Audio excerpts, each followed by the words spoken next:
Chapter 129, So What If I Hit You? Liu Wei was confused. Sister-in-law Fang? Who? It's the mother and daughter who brought you to Yongfu village, Yundong said.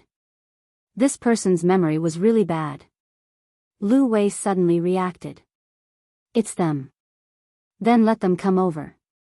Dong Xilan was in a difficult position. She hesitated for a moment before saying, they said they don't dare. That was why she went to the Zhang family and waited for young Master Liu there. Liu Wei frowned. Don't dare what? Don't dare to see me? They don't dare to see me. Shao Qingyuan said. Liu Wei blinked.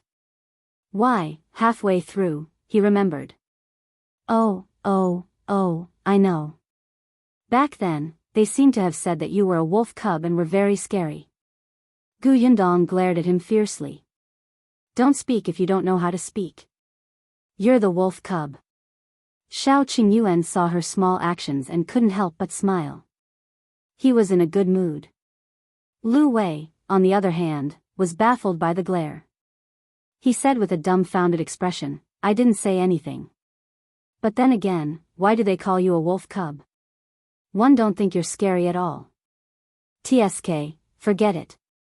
Since they don't dare to come, don't come. I'm busy. I won't see them. In any case, they were not familiar with each other, so it was probably nothing important.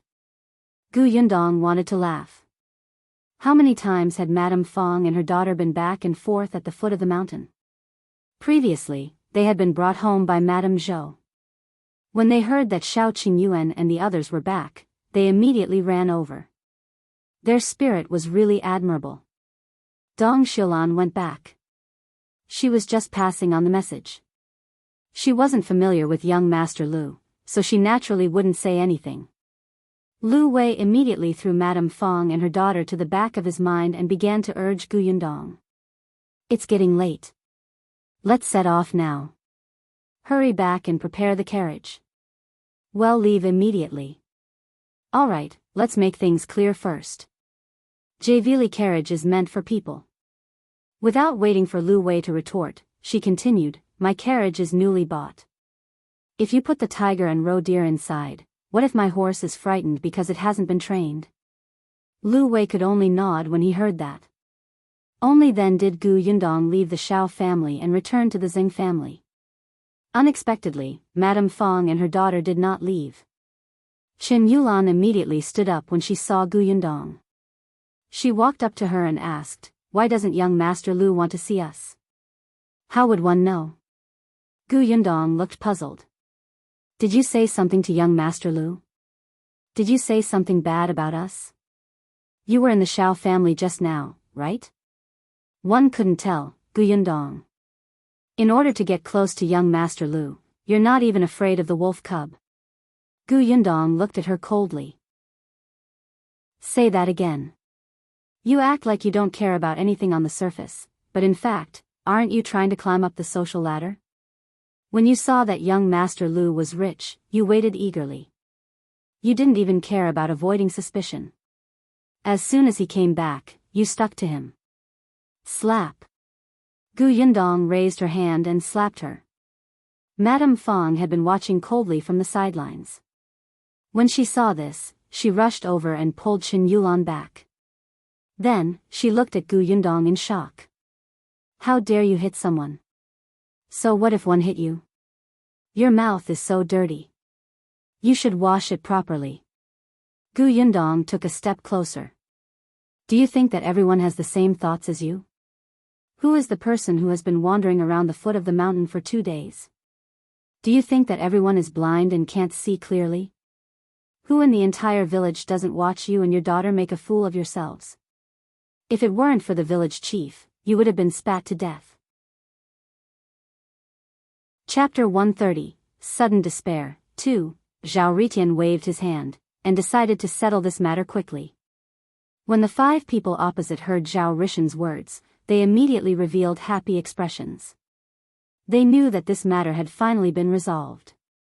However, just as the 5 of them were about to leave, a sudden change happened.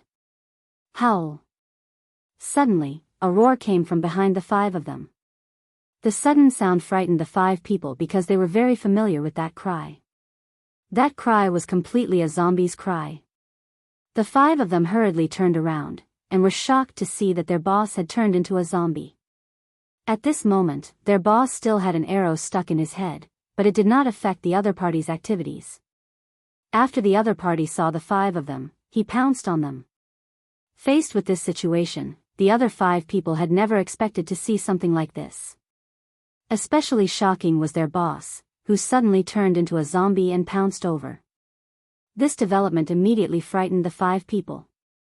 All of them wanted to escape quickly. Unfortunately, the boss didn't become completely stiff after turning into a zombie. He quickly pounced on one of them. Then, they heard a series of tearing sounds. The young man who was pounced on was instantly bitten by the zombie boss. Quickly pull away from the other party. No, you can't pull away. He will be infected if it's already bitten him. At this moment, the others immediately reacted. A few of them wanted to pull away from the other party, but when they thought that the other party had already been bitten, they completely gave up on this idea. What are you looking at? Run quickly. Let's run in all directions. Run in all directions. Hurry. Upon hearing this sudden sentence, the remaining 4 people instantly ran in 4 directions. Now that a zombie had appeared in this place, it was completely unsafe. Therefore, they could not stay here. The most important thing was to leave this place first. Just as Zhao Ritian was about to leave with his sister, he suddenly realized that the 2 people who had been shot by his sister had also gotten up. After they got up, they charged towards Zhao Ritian and his companion. They opened their bloody mouths, looking extremely ferocious. It was as if they were going to take revenge on Zhao Ritian and the other person for the previous hatred and conflicts. Seeing the 2 zombies rushing over, Zhao Ritian did not escape immediately. Instead, he gritted his teeth and raised his shield, knocking one of the zombies to the ground. Quick, go and help my sister. I'll deal with this zombie, Zhao Ritian hurriedly said to Chu Xiu. At the same time, he held his shield and kept hitting the zombie that he had knocked to the ground. Bang! Bang! Bang! Bang! A crazy smashing sound rang out. Zhao Ritian ruthlessly smashed the zombie on the ground, not letting it move at all. At the same time, Zhao Rishan's sister also raised her bow and shot the calf of the zombie opposite her. Soon, the zombie fell to the ground. Clearly, she knew very well how to deal with such zombies. They had to have dealt with many other zombies before, which was why they were so experienced. I'll control his movements. You think of a way to smash his head. Zhao Rishan's sister quickly revealed her plan. They had dealt with this kind of zombie before. They knew that as long as they smashed their heads, they could get rid of the zombie in front of them. As long as they attacked fast enough, they could completely finish off the 3 zombies quickly. When Chu Xiu heard this, he did not do anything. Instead, he just watched calmly. When Sister Zhao Yutian saw Chu Xiu's actions, she immediately felt that something was amiss. However, she had no room to keep talking and persuade him. Instead, she hurriedly took out a hammer from her backpack. She walked past Chu Xiu and smashed the hammer in her hand on the zombie's head. Immediately, blood splattered. Soon, after a series of crazy beatings, the zombie was finally killed completely. Chu Xiu could tell that the other party had specially thought of a way to flip the zombie's body so that the back of its head was facing the sky. The other party was desperately beating the back of the zombie's head into pieces. At this moment, Zhao Ritian had also finished off the other zombie using the shield in his hand to smash the back of the zombie's head into pieces. Clearly, the 2 of them had already discovered the zombie's weakness, so they attacked very decisively and ruthlessly without any hesitation. After his sister intercepted the 2 zombies, Zhao Ritian and his sister hurriedly looked at the last zombie. However, at this moment, something even worse happened. Help! No, no! Why are there so many zombies here?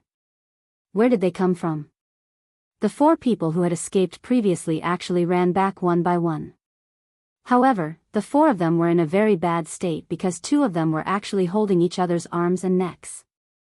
It was obvious that they were injured. In addition, they could completely understand what the other party had said earlier. The other party had been bitten by a zombie. Stop following us. You've all been bitten by zombies. You'll definitely become a zombie. Do a good deed and lure the zombies away. The other two young men shouted angrily at the two people who had been bitten. In their opinion, since he had already been bitten, he should not continue to follow them. They might as well act honorably and sacrifice themselves to lure the two zombies away. That way, the other two could be safe. Don't even think that he'll die alone. Don't even think about surviving on your own. We must die together. The eyes of the two young men who were bitten were also red. They didn't care at all, and couldn't help but roar angrily. The argument between the two immediately attracted the attention of the other zombies. Soon, a large number of zombies rushed over from all directions. Clearly, they were attracted by these four people. After seeing the current situation, Zhao Ritian and his sister looked at the current situation in despair. If there were only a few zombies coming at them, they would have the confidence to think of a way to escape, but the zombies' numbers were already too terrifying. The current number was no longer that simple. It was no longer a question of whether they could escape, but a question of whether they could keep their corpses intact. Sister, it looks like this is the end of us. It looks like we have no way of leaving this place, Zhao Ritian said helplessly. Although he said that there was no way, his eyes were filled with unwillingness. Although Sister Zhao Ritian did not say anything, a very sad expression appeared on her face. She had not expected that they would encounter such a thing when they were clearly about to leave this place. It seemed that this was their fate. Alright, we're all going to die here next. What a pity. I've never touched a girl's hand in my life, Zhao Ritian said with some distress. Now, he felt that he was really regretful. However, at this moment, he suddenly saw Chu Xiu walking in. It indeed made him feel a little strange. Hey, brother, why aren't you afraid at all? Could it be that you've already ignored life and death? At that moment, he was a little puzzled. This was because Chu Xiu did not look like someone who was facing death at all. Instead, he looked like he was on an outing. It's very simple, because these zombies are not a problem for me, Chu Xiu replied very calmly. Brother, your mental fortitude is really good. You can actually make such a cold joke at this time, Zhao Ritian said speechlessly. He did not expect Chu Xiu to be so good at making cold jokes. Now, he felt that there was indeed something wrong with Chu Xiu's brain. Since he could still say such words at a time like this, he only felt that it was a little ridiculous. Looking at the huge number of zombies rushing towards them, Zhao Ritian suddenly wanted to smoke a cigarette. This was because the scene in front of him was very similar to the scenes in movies. The male lead was facing a large group of zombies as he smoked calmly and bravely faced this group of zombies. Chapter 131. Familiar figure. Madame Fong took a step back and looked up to see Chen Liang walking out. She immediately started crying. Sister-in-law, you're poking at my heart. I've been Brother Tian's widow for so many years and rarely left the house. One didn't expect to hear you say this. I might as well die. Madame Zhou sneered. Go back to your house and cry. Chen Liang frowned and walked out from behind Madame Zhou. Alright, you're her sister-in-law. What are you saying? Yes, one don't know how to speak. She didn't do anything wrong. 111 leave. Madame Zhou glared at Chen Liang fiercely before turning around and returning to her room. Chen Liang frowned even more and looked at Madame Fong impatiently. Why didn't he feel that Madame Fong was so unreasonable in the past? Don't cry anymore. Your sister-in-law has been in a bad mood for the past 2 days. Don't take what she said to heart. Go back first. Uncle, you also think that what I did was wrong, right? One really don't have any other intentions. It's just that young Master Liu's family is in the county city. They have a big family and power. In the future, when Yulan marries into the Wu family, the Wu family will also want to do some small business in the county city. If we can build a relationship with young Master Liu, it will be helpful to the Wu family. Yulan will also have a status in the Wu family. Chen Liang sighed. Alright, I understand. You guys can go home first. Seeing that he did not believe her, Madame Fong was a little anxious. However, Chen Liang looked like he was unwilling to say more. She could only bite her lip and bring Chen Yulan home. At this moment, Gu Yundong had long forgotten about the mother and daughter and had already prepared the carriage. On the other side, the big tiger and roe deer had already been loaded into Liu Wei's carriage. However, Luan was a coward. Even if it was the tiger's corpse, he was still very afraid. Therefore, he could only let Shao Qingyuan drive the carriage. Luan ran to Gu Yundong's side and jumped into the carriage. As a result, only Gu Yundong and Liu Wei were left in the carriage. Gu Yundong was speechless. Liu Wei, when the carriage left the village, Gu Yundong suddenly shouted, "Luan, come in. 111 drive the carriage." Luan was so frightened that he subconsciously entered the carriage.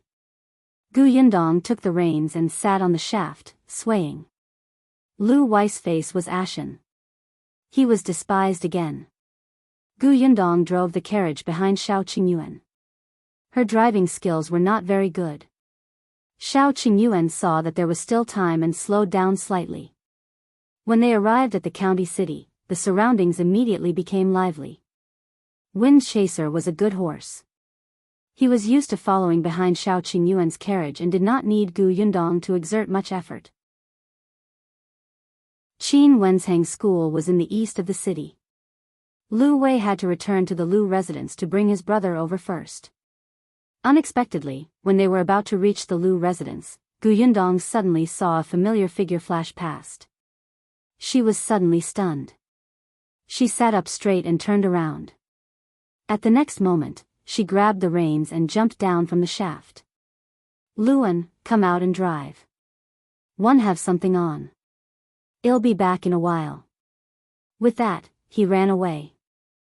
Liu Wei lifted the curtain of the carriage and only had time to see her back view. Shao Qingyuan, who was in front, also heard it. He subconsciously stopped the carriage and jumped down, wanting to chase after her. She was stopped by Liu Wei. She said she'll be back in a while. Anyway, I've already told her the address of Brother Qin's school. She'll find it. Liu Wei felt that since she was in such a hurry, she definitely wanted to go to the toilet. Chapter 132, It's Gu Dajiang. But Gu Yundong had already chased after the familiar figure in front of her and turned into another street. The person in front walked very quickly. Gu Yundong could only call out to him, "Gu Dajiang, Gu Dajiang." However, that person did not react at all. In the blink of an eye, he entered an alley. Gu Yundong hastened his pace, afraid that the wrong person would disappear. However, this street was a little congested. There were even stalls in front.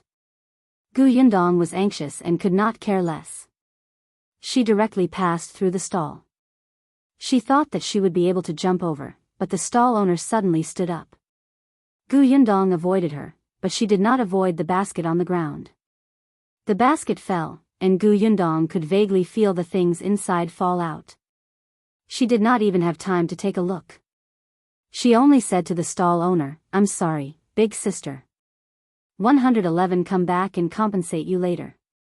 As soon as she finished speaking, she turned into the alley. Seeing that the person in front of him had not disappeared, Gu Yundong finally heaved a sigh of relief and hurriedly ran forward. "Gu Dajiang, father, you..." That person turned around and Gu Yundong choked on her words. No. It wasn't Gu Dajiang. She had recognized the wrong person. That's right. This is a small county city under the Xuanhe prefecture. The probability of meeting Gu Dajiang is too low. How could it be him? However, this person's side profile was too similar. That person looked at Gu Yundong in confusion. "Miss, what's the matter?" "If there's nothing else, I'm leaving. I'm on my way." "I'm sorry, I mistook you for someone else." Gu Yundong smiled apologetically. After watching the person walk away, she let out a sigh of relief and patted her face. It doesn't matter. We'll find him one day. Right, that vendor. Gu Yundong hurried back to the basket that she had knocked over earlier. Only then did she see what was in the basket. It was oranges. More than half of the oranges had fallen to the ground. The couple who sold them were squatting on the ground to pick them up. Gu Yundong quickly picked the oranges up and lowered her head to apologize. I'm sorry. I ran in a hurry just now and knocked over your basket. Count how many of them are broken. I'll compensate. No, no need. No, it's not broken. The man at the side immediately waved his hand and shook his head repeatedly. Gu Yundong looked up and met the man's face. He was stunned. He looked familiar. However, the man suddenly lowered his head and turned slightly to avoid her gaze. Gu Yundong frowned and looked at the woman beside him. Then, she came to a realization. It's you. Zhuangzi's parents had seen him once, so they almost didn't recognize him. Zhuangzi's father was called Xian'er, and his mother was called Liu Yi. According to Dong Zuyan, this couple was very timid. It seemed that they had encountered something in the past. Now, they did not dare to fight or snatch anything. They would retreat when they could. She did not know how these two cowards raised their children. Her son had become a rogue, and her daughter was also smart. No wonder when she had asked the four families to compensate her, the Hu family had pestered them endlessly, but this family had immediately nodded and said that there was not enough money. They had obediently gone to gather money. They were so obedient that Gu Yundong felt like he was bullying an honest person. Miss Gu, the oranges aren't broken. Let's just wipe them. If you have something to do, go ahead, he said softly. In the eyes of the couple, Gu Yundong was a little scary. After all, even someone like Hu Liang could not do well in her hands. Not only was he beaten up, but he also lost money. Chapter 133, Brother Qin, take it for a moment. Gu Yundong felt that she might be a devil. The corners of her mouth couldn't help but twitch. She placed the oranges in her hand into the basket. Then, she narrowed her eyes. She hadn't looked carefully just now, but now, she noticed that the oranges in the basket were all plump and round. The skin was yellow and orange, and the shape was even. They were arranged neatly in the basket and looked indescribably beautiful. Did you plant this? Gu Yundong asked. He was stunned for a moment before nodding. We planted them. There aren't many of them. The fruits this year are quite good, so we chose this place to sell them. Do you want to eat them? These oranges are delicious. Gu Yundong nodded. He smiled and immediately peeled the orange for her. Gu Yundong looked at the orange in her hand. It was thin and juicy. After tasting a piece, her eyes lit up. It was really delicious. It was natural and unpolluted. It was even sweeter than the oranges in her space. She looked at the couple in surprise. She did not expect them to have such ability. Rubbing her chin, Gu Yundong wondered if she should trick the two of them into helping her plant the orchard. She was in need of experienced manpower. She would ask the village chief about their past. If it was appropriate, she could get busy. Gu Yundong ate an entire orange in a few bites and then picked a few more from the basket. He and Xian'er looked at each other. They were both worried, but they did not dare to say anything or ask anything. After Gu Yundong picked 4 or 5, he stopped, looked up, and said, I'll take these first. Can you sell the remaining 20 or so and bring them back to Yongfu village for me? I don't have anything to pack and can't take them. I'll pay the money to you when one return to the village later, alright? Xian'er blurted out, you want to pay? Gu Yundong blinked. Don't one have to pay for things? No, did they think that she was a freeloader? Xian'er shook his head repeatedly. No. That's not what I meant. Gu Yundong held his forehead. This expression was simply exposing himself. Seeing that it was getting late, she bade them farewell. Then it's settled. I still have something to do, so I'll leave first. She came and left in a hurry. Carrying a few oranges, she went straight to Qingyuan's school. She was panting after running for so long. But before she could reach her destination, she saw Shao, Qingyuan and Luan walking over with the carriage. As for Liu Wei, he followed behind the carriage dejectedly, looking like he had nothing to live for. Was this a failure? And why was he out so quickly? Where was his brother? Didn't he say that he would go to the Liu residence to pick up his brother first?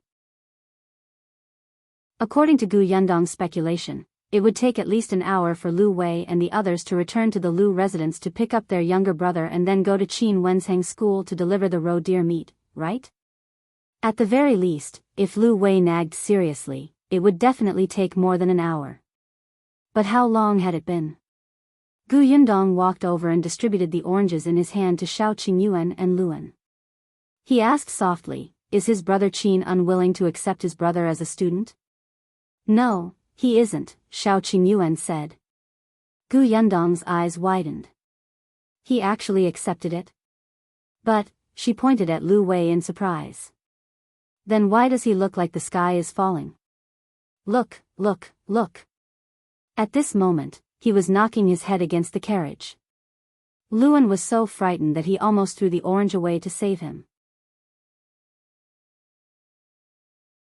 Chapter 134, Bring back the roe deer. Before Shao Qingyuan could answer, Liu Wei was already standing in front of Yundong. His eyes were wide open, and his lips were pursed tightly. He panted heavily, looking furious. Yundong blinked and blinked again. Wasn't it your wish to accept your brother? But what does that have to do with me? Huh? Yundong replied. Liu Wei was already exasperated. Brother Qin accepted my brother not because I risked my life to go deep into the mountains to hunt those 2 roe deers, but because he owes my family a favor. Yundong was enlightened. So, even if you didn't give him the roe deer, he would still accept your brother, right? That's right. His father had lied to him. This definitely wasn't his biological father. No. Yundong narrowed his eyes and glanced at the carriage behind him. He asked, then, can you give me 2 roe deers? I've already given them to Brother Qin. Since those 2 roe deers are useless, why did you give them away? Yundong wanted to pry open his brain to see if they were made of paste. Liu Wei also wanted to cry. Do you think I want to? One gave him the 2 roe deers before he told me that he owed my family a favor. Yundong clicked his tongue. As expected of the top scholar at such a young age. He's indeed sinister. That's right. I've already given it away. One can't go back on my word and ask him to take it back, right? Liu Wei used to think that Qin Wenzheng was noble and magnanimous. When the court was in turmoil, he was a very far-sighted gentleman. As expected, he was still inexperienced. Yundong looked at him. Why can't I take it back? He accepted your brother to return the favor. If he accepts the roe deer, it's equivalent to not returning the favor. Let's go and ask him to take it back now. Liu Wei was stunned. This made a lot of sense. He really followed behind Yundong and returned to school. Shao Qingyuan gave his carriage to Luan and quickly followed. The school was not far away. Yundong stood at the door and looked up at the signboard above his head. The corners of his mouth could not help but twitch.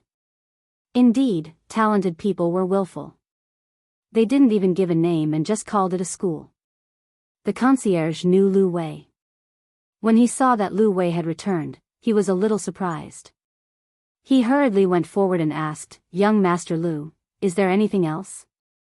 Liu Wei looked at Yundong and said hesitantly, I still have something to say. I'm here to look for elder brother Qin. Please inform him. The concierge nodded and quickly ran inside. Liu Wei thought about it and turned to Yundong. You want those 2 roe deers back because you want to send your brother to school, right? But do you think they will still accept your brother if you do that? Bringing them back and sending them over was no different from taking off your pants and farting. It would even leave a bad impression on Brother Qin. Yundong glanced at him. Was he stupid? Did he really think that she was trying to get the 2 roe deers back? She was just finding an excuse to enter the Qin family. When she saw Qin Wenjing, she would definitely not mention the roe deers. Yundong did not speak. He just waited quietly. The Qin family was not very big, and there were not many servants. The gatekeeper found Qin Wensheng's servant, and the servant went to the study. Master, young Master Liu is here again. As he spoke, he glanced at the things on Qin Wensheng's table. It was an arrest warrant. On it was a portrait of a person. That person looked like a real person. It was said that Master had brought him back from the prefectural city. Chapter 135. The painting on the wanted list. Qin Wenjing was only 26 years old this year, and he was indeed elegant. It was said that back then, the late emperor had hesitated for a long time about choosing him as the top scholar. After all, since ancient times, the top 3 candidates had won with their looks. At that time, the 3rd place was already in his 30s, and he was still a little inferior to this man in terms of looks. Later on, there was still an old minister who argued on the basis of reason. He felt that the scientific examination valued knowledge, and appearance was secondary. Moreover, an 18-year-old top scholar would bring glory to the country, especially it happened during the previous emperor's reign. It could be recorded in history. Perhaps the last sentence had touched the late emperor's heart. He waved his hand on the spot and Qin Wenjing became the top scholar, the most handsome top scholar in history. Now that a few years had passed, other than the fact that his aura had improved, his appearance had not changed much. Hearing the servant's words, he frowned slightly. He was a little unhappy that he was disturbed. Without looking up, he said that Madam and I are out.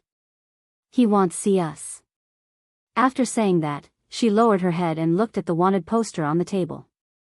Beside the wanted poster was a piece of paper with a half-drawn picture on it. It was an imitation of the person on the wanted poster, and Qin Wenjing was holding a charcoal pen in his right hand. Upon hearing this, the servant turned around and ran out of the study. He did not expect to run into Qin Wensheng's wife, Madame Gu. Madame Gu walked in with a plate of pastries in her hand and smiled.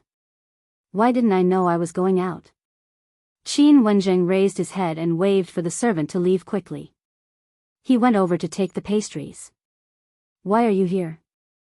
Aren't you riding with Xian'er? She went to see the 2 roe deer. She was overjoyed to know that there would be wild animals for dinner. Madame Gu walked to his desk and saw the wanted poster. She then looked at the half-drawn map beside it. She laughed. Master is indeed amazing. You've already learned how to draw like this. Qin Wenjing shook his head. Not yet. I feel like something is missing. Something was wrong. Isn't it good? They're very similar. Madame Gu looked at it carefully for a moment and felt that it was very lifelike. However, Qin Wenjing was very dissatisfied. He sat at the side and took a sip of tea. He said, Prefecture Magistrate Dai is too petty. No matter how I asked him, he refused to tell me who drew this arrest warrant. He said that he promised that person not to leak any news about him. Madame Gu covered her mouth and laughed. You're the one who taught me to keep my word. Why? Do you want the prefecture magistrate to go back on his word now? He didn't say anything because he wanted to protect the painter's identity so that he wouldn't be in danger. I won't tell anyone. I just want to exchange painting skills with him. Qin Wenjing picked up the one he had drawn. He paused for a moment, then crumpled it into a ball and threw it away. Madame Gu could not stop him and looked at him helplessly. However, Qin Wenjing stood up. No, one have to go to the prefectural city. There are only so many painters in the prefectural city. I'll find them eventually. As he spoke, he left the study to call for the servant. The servant had just finished speaking to the concierge when he rushed back. At this moment, Yundong and the rest also saw the concierge who had just returned. Master and Madam just went out. Nonsense. You're the concierge. Wouldn't you know if they went out? Liu Yi was dissatisfied. The concierge said helplessly, they went out the back door. I couldn't see them either. Yundong pulled Liu Yi. Forget it. It seemed like he didn't want to see her anymore. It would be too ugly and repulsive to argue at the door like this. Chapter 136. Someone is looking for you outside. The three of them returned to the carriage. Yundong then asked Liu Yi, where's your brother? Oh, he was brought back to the residence by the butler. He said that he had to prepare and would come to school tomorrow. Yundong raised his eyebrows. Then he'll pretend to be your servant tomorrow and send your brother to school.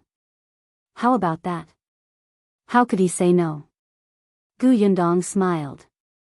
Qingyuan nodded. Good idea. Liu Yi suddenly turned to look at him. What did Yundong say that made you feel bad? You're a man. Can't you have some opinions? It's settled then. Thank you. Yundong happily got into the carriage. Liu Yi sneered. Have you asked for my opinion? He walked angrily to Liu Yi's side. Let's go back. They parted ways and never saw each other again. Qingyuan also got into Yundong's carriage. He was the one who drove them back. When they were almost at the village entrance, it was Yundong. On the way, he talked about this trip into the mountains. Everything was going smoothly, and Qingyuan's plan didn't go wrong. Liu Yi did indeed have some martial arts skills. Although he wasn't very strong, as long as he didn't encounter any big guys, it wouldn't be a problem. He was the one who got one of the roe deers, but he was too excited and overestimated himself. He did not listen to Qingyuan when they encountered the tiger and was targeted by it. Qingyuan had been injured to save him. Fortunately, he had the crossbow that Yundong had given him. The crossbow could be operated with one hand, and it was very fast. It was much more useful than ordinary bows. It was precisely because of this that the tiger's skin could not be completely preserved. Although Yundong felt that it was a pity, human safety was naturally more important. He comforted him and quickly avoided the topic. Not long after, the carriage entered Yongfu village. When she arrived at the Xing family's house, she found that Dong Xilan had already brought Madame Yang and Xing Yu to clean up the wild animals in the courtyard. Yundong's eyes lit up. Although there are no roe deers, it's not bad to have wild chickens and rabbits. You like to eat roe deer meat? Qingyuan asked. Not really. I just haven't eaten it before. Qingyuan nodded thoughtfully. After driving the carriage to the Xing family, he returned. Yundong went to his homestead to take a look. He did not expect Feng Daneng and the rest to surround him. Yundong, I heard that Qingyuan hit a big worm. Is that true? Qingyuan and Liu Yi had brought the tiger back from the back door of the Shao family and gotten into the carriage. They were at the foot of the mountain, so almost no one saw them. No one knew who spread it, but no one believed it. A big tiger. That was a big tiger. Could it be easily caught? Yundong nodded firmly. It's true. What about the big tiger? He was taken away by young Master Liu. Everyone was very disappointed. They still wanted to see it. They had been excited for the entire afternoon, but who knew that they still didn't have the chance. Yundong went home to help cook dinner after visiting the homestead. Unexpectedly, as soon as she reached the kitchen, she found Miss Yunka sleeping on the table with her head tilted. In front of her was pear candy. Oh no, she had forgotten about this. When the little girl heard the sound, she opened her eyes and looked at her pitifully. Big sister, can't I eat it? She had been waiting for an entire afternoon. Yundong coughed lightly and quickly nodded.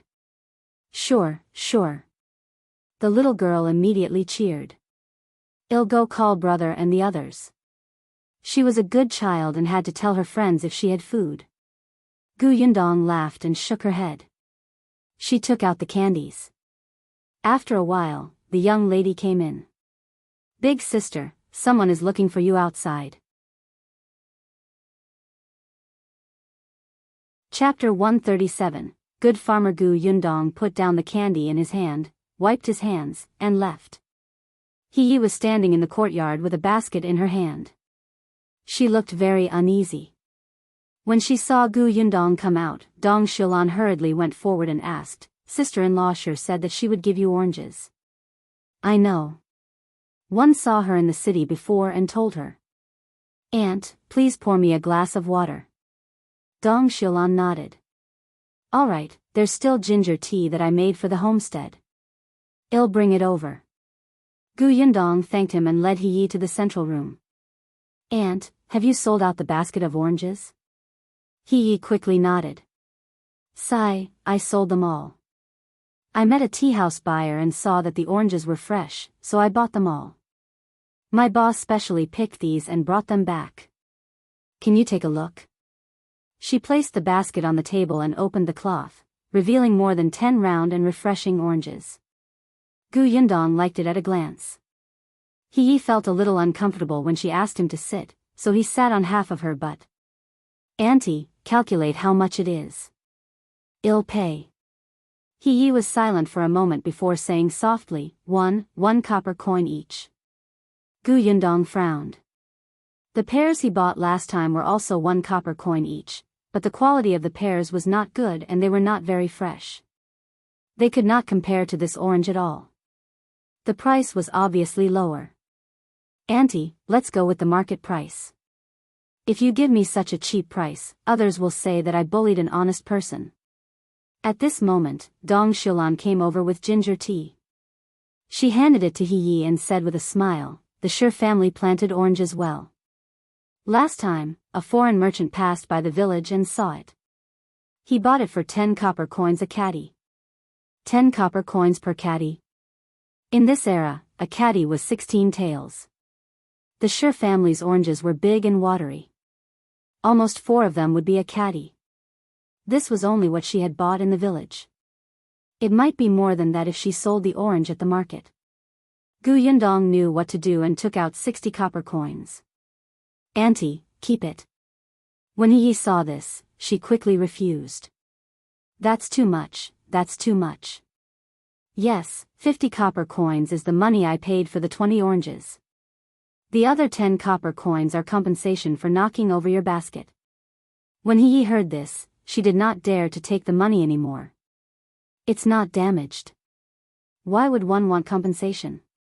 Gu Yundong had a headache. It was not good to be too polite. Dong Xilan had been with her for a while and more or less understood her personality, so she pulled Yi aside to persuade her. Gu Yundong heaved a sigh of relief. In the end, Yi accepted the 60 copper coins and thanked Gu Yundong again and again before leaving the Xing family. Her son is a hooligan. I didn't expect the parents to be so honest. Gu Yundong shook his head and turned to look at the oranges on the table. He said to Dong Xilan, "The Shi family's oranges are indeed planted well. They are fragrant, sweet, and big. Of course. Dajiang and his wife are really good at farming, especially those fruit trees. They're just too cowardly." Dong Xilan admitted that she wasn't bold, but compared to Dajiang and his wife, she could be considered valiant. Gu Yundong thought about it and felt that she should go to the village chief's house. "Aunt, I'll have to trouble you to cook dinner with my mother. I have something to do and have to go out." "Hey, it's so late. Why are you still going out?" "I'll be right back." With that, Gu Yundong walked out of the Xing family's door. It was only when Gu Yundong reached Qin Liang's house that he realized that it was impolite to come to his house during dinner. Chapter 138. The Shi family's past. Fortunately, when she entered, Madame Zhou had just started cooking. Qin Liang was a little surprised to see her. "Why are you here at this time? Are you looking for me?" "I want to ask Uncle Qin about something." Qin Liang walked to the central room and sat down. He pointed at the chair opposite him. "Ask away." It's about Xian'er's family. One met them selling oranges in the city today. They looked big and sweet. Auntie Dong said that the couple is very good at planting fruit trees. One won't hide it from Uncle Chen. I want to plant some fruit trees, but I don't know much about this. Chen Liang was a little surprised. You want to plant fruit trees? Yes. In any case, the village chief would know if she bought land later. Chen Liang lowered his eyes and thought for a moment before saying, the older people in the village know what's going on with the Xian'er family. It's fine to tell you. Don't think that Zhuangzi is so unreasonable, but his parents are good. If you want to ask them for help, look for them. They're reliable. Yundong was surprised.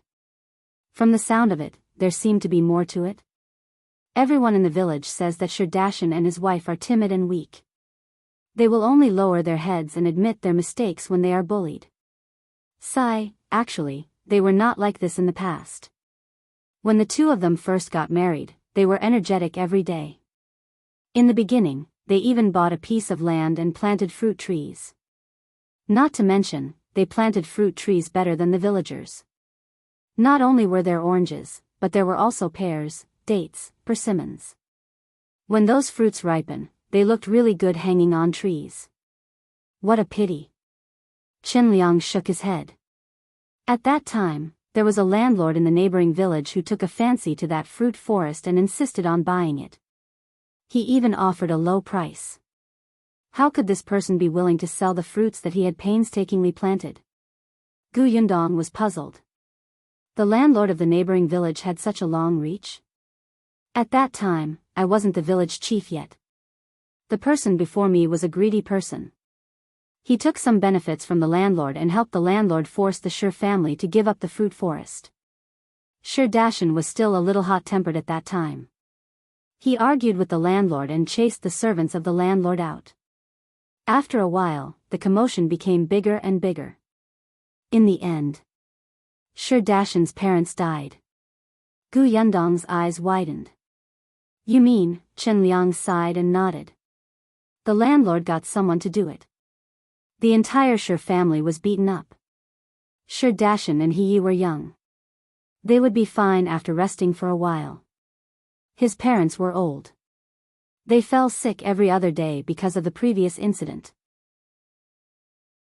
After suffering again, they didn't make it. His parents had both passed away, and the fruit forest had not been saved. His family was in a mess, and Xian'er had collapsed. His vitality seemed to have been forcefully sucked away just like that. At that time, Zhuangzi had just been born. Before his parents died, they reminded him not to resist. Their family had no background or backing, and those relatives did not dare to help them offend the landlord and village chief. For this family and for the newborn Zhuangzi, they should tolerate it if they could. They would retreat if they could and try not to become enemies with others. Since then, Xian'er and his wife's temperament had changed drastically. They did not argue with the landlord again. From then on, they did not walk around outside much and mostly stayed at home. As for Zhuangzi, he became more and more rebellious because he was dissatisfied with his parents. Especially after he discovered that after hanging out with Hu Liang, those people who bullied his family did not dare to cause trouble again. It was as if he had found a way to survive and became even more uncontrollable. Yundong could not help but sigh. It was no wonder that his parents had passed away. What about the landlord? Chapter 139, Confrontation. When Yundong came out of the village chief's house, the sky was already slightly dark. She was not in a hurry. She walked slowly along the village path. She had been in Yongfu village for so long, but she had never felt the peace of Yongfu village at such a time. The sound of children crying could be heard from this house, and the sound of husband and wife quarreling could be heard from that house. It was lively, as if all kinds of life flashed past her eyes. She should be glad that she came to Yongfu village at the right time and met Chen Liang as the village chief. The former village chief was said to have drunken alcohol one night and had not found his home after leaving. He had frozen to death outside on a snowy day. Everyone said that he had done too many bad things and received retribution. The landlord didn't have a good ending either. A few years ago, Fengkai County had the current county magistrate. The landlord did something evil and bumped into the county magistrate. His house was confiscated, and the landlord was beheaded. His family was exiled. Unfortunately, the Xian'er couple's temperament had already been set. Even if the two mountains that suppressed them were gone, they would not be able to turn around. However, Chen Liang was right. This did not stop her from asking them for help. Gu Yundong's mood improved. She could not help but smile when she walked into the Xing residence. Until she saw the children confronting each other in the courtyard. On the left were Gu Yunshu, Niu Dan, the three Xing siblings, and Madame Yang. On the right was Gu Yunke. But why did Gu Yundong feel that Gu Yunke, who was alone, was more imposing? The children did not see Gu Yundong enter. They were all holding lollipops, while Gu Yunke had 1, 2, 3, 4, 5. All right, a whole bunch of them. In terms of the number of lollipops, she was more imposing than the few people opposite her combined. Kiki, you're being too unfair.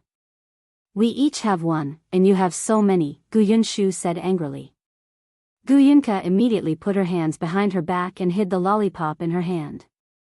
However, in this way, a few candies fell out of the front pocket of her clothes. The little girl was stunned and hurriedly stuffed the lollipops into her pocket.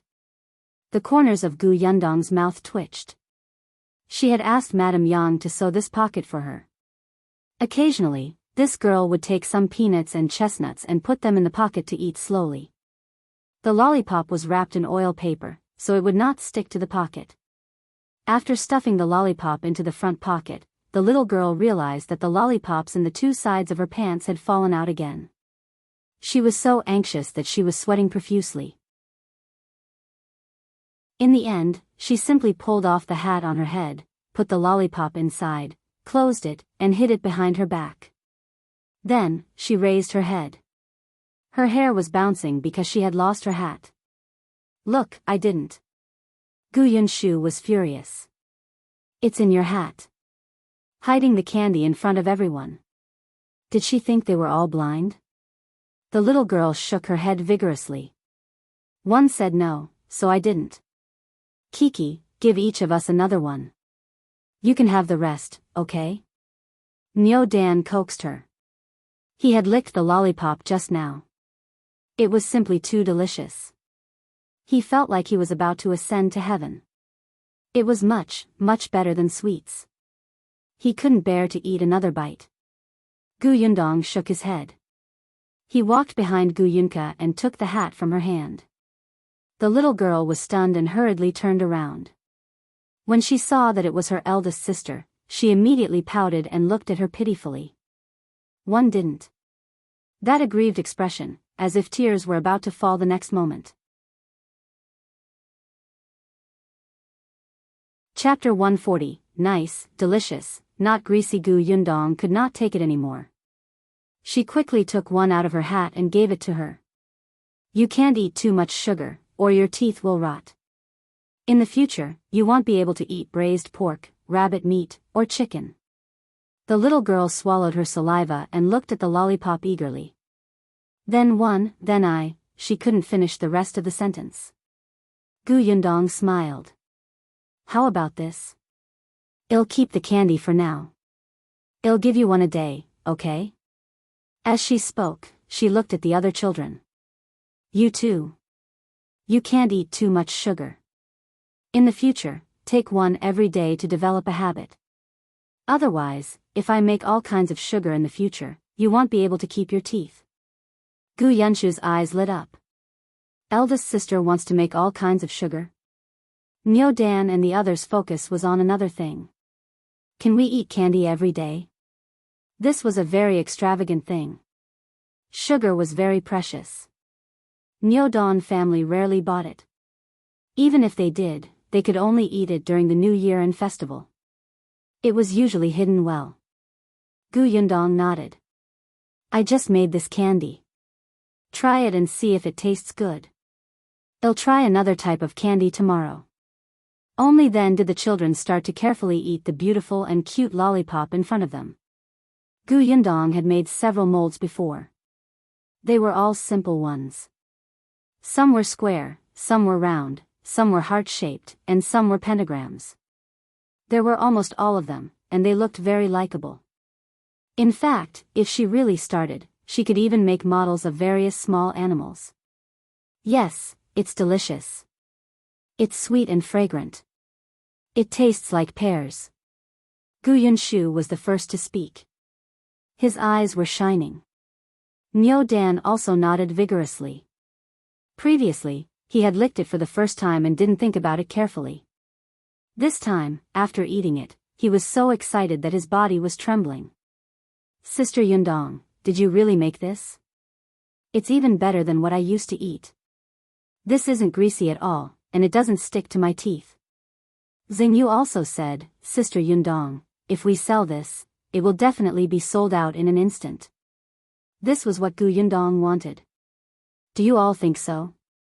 It's good looking, delicious, and not greasy. Xianxia was the oldest among the children.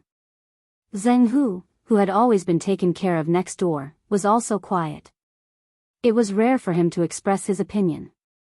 As for the two youngest and oldest, Zhenglu, Yunka, and Madame Yang, they could not be bothered to speak. They ate happily. Yundong was in a good mood. She took out a few more lollipops and handed them to Yunshu. Take them to the next room for your Uncle Zhang and Brother Shao. Go.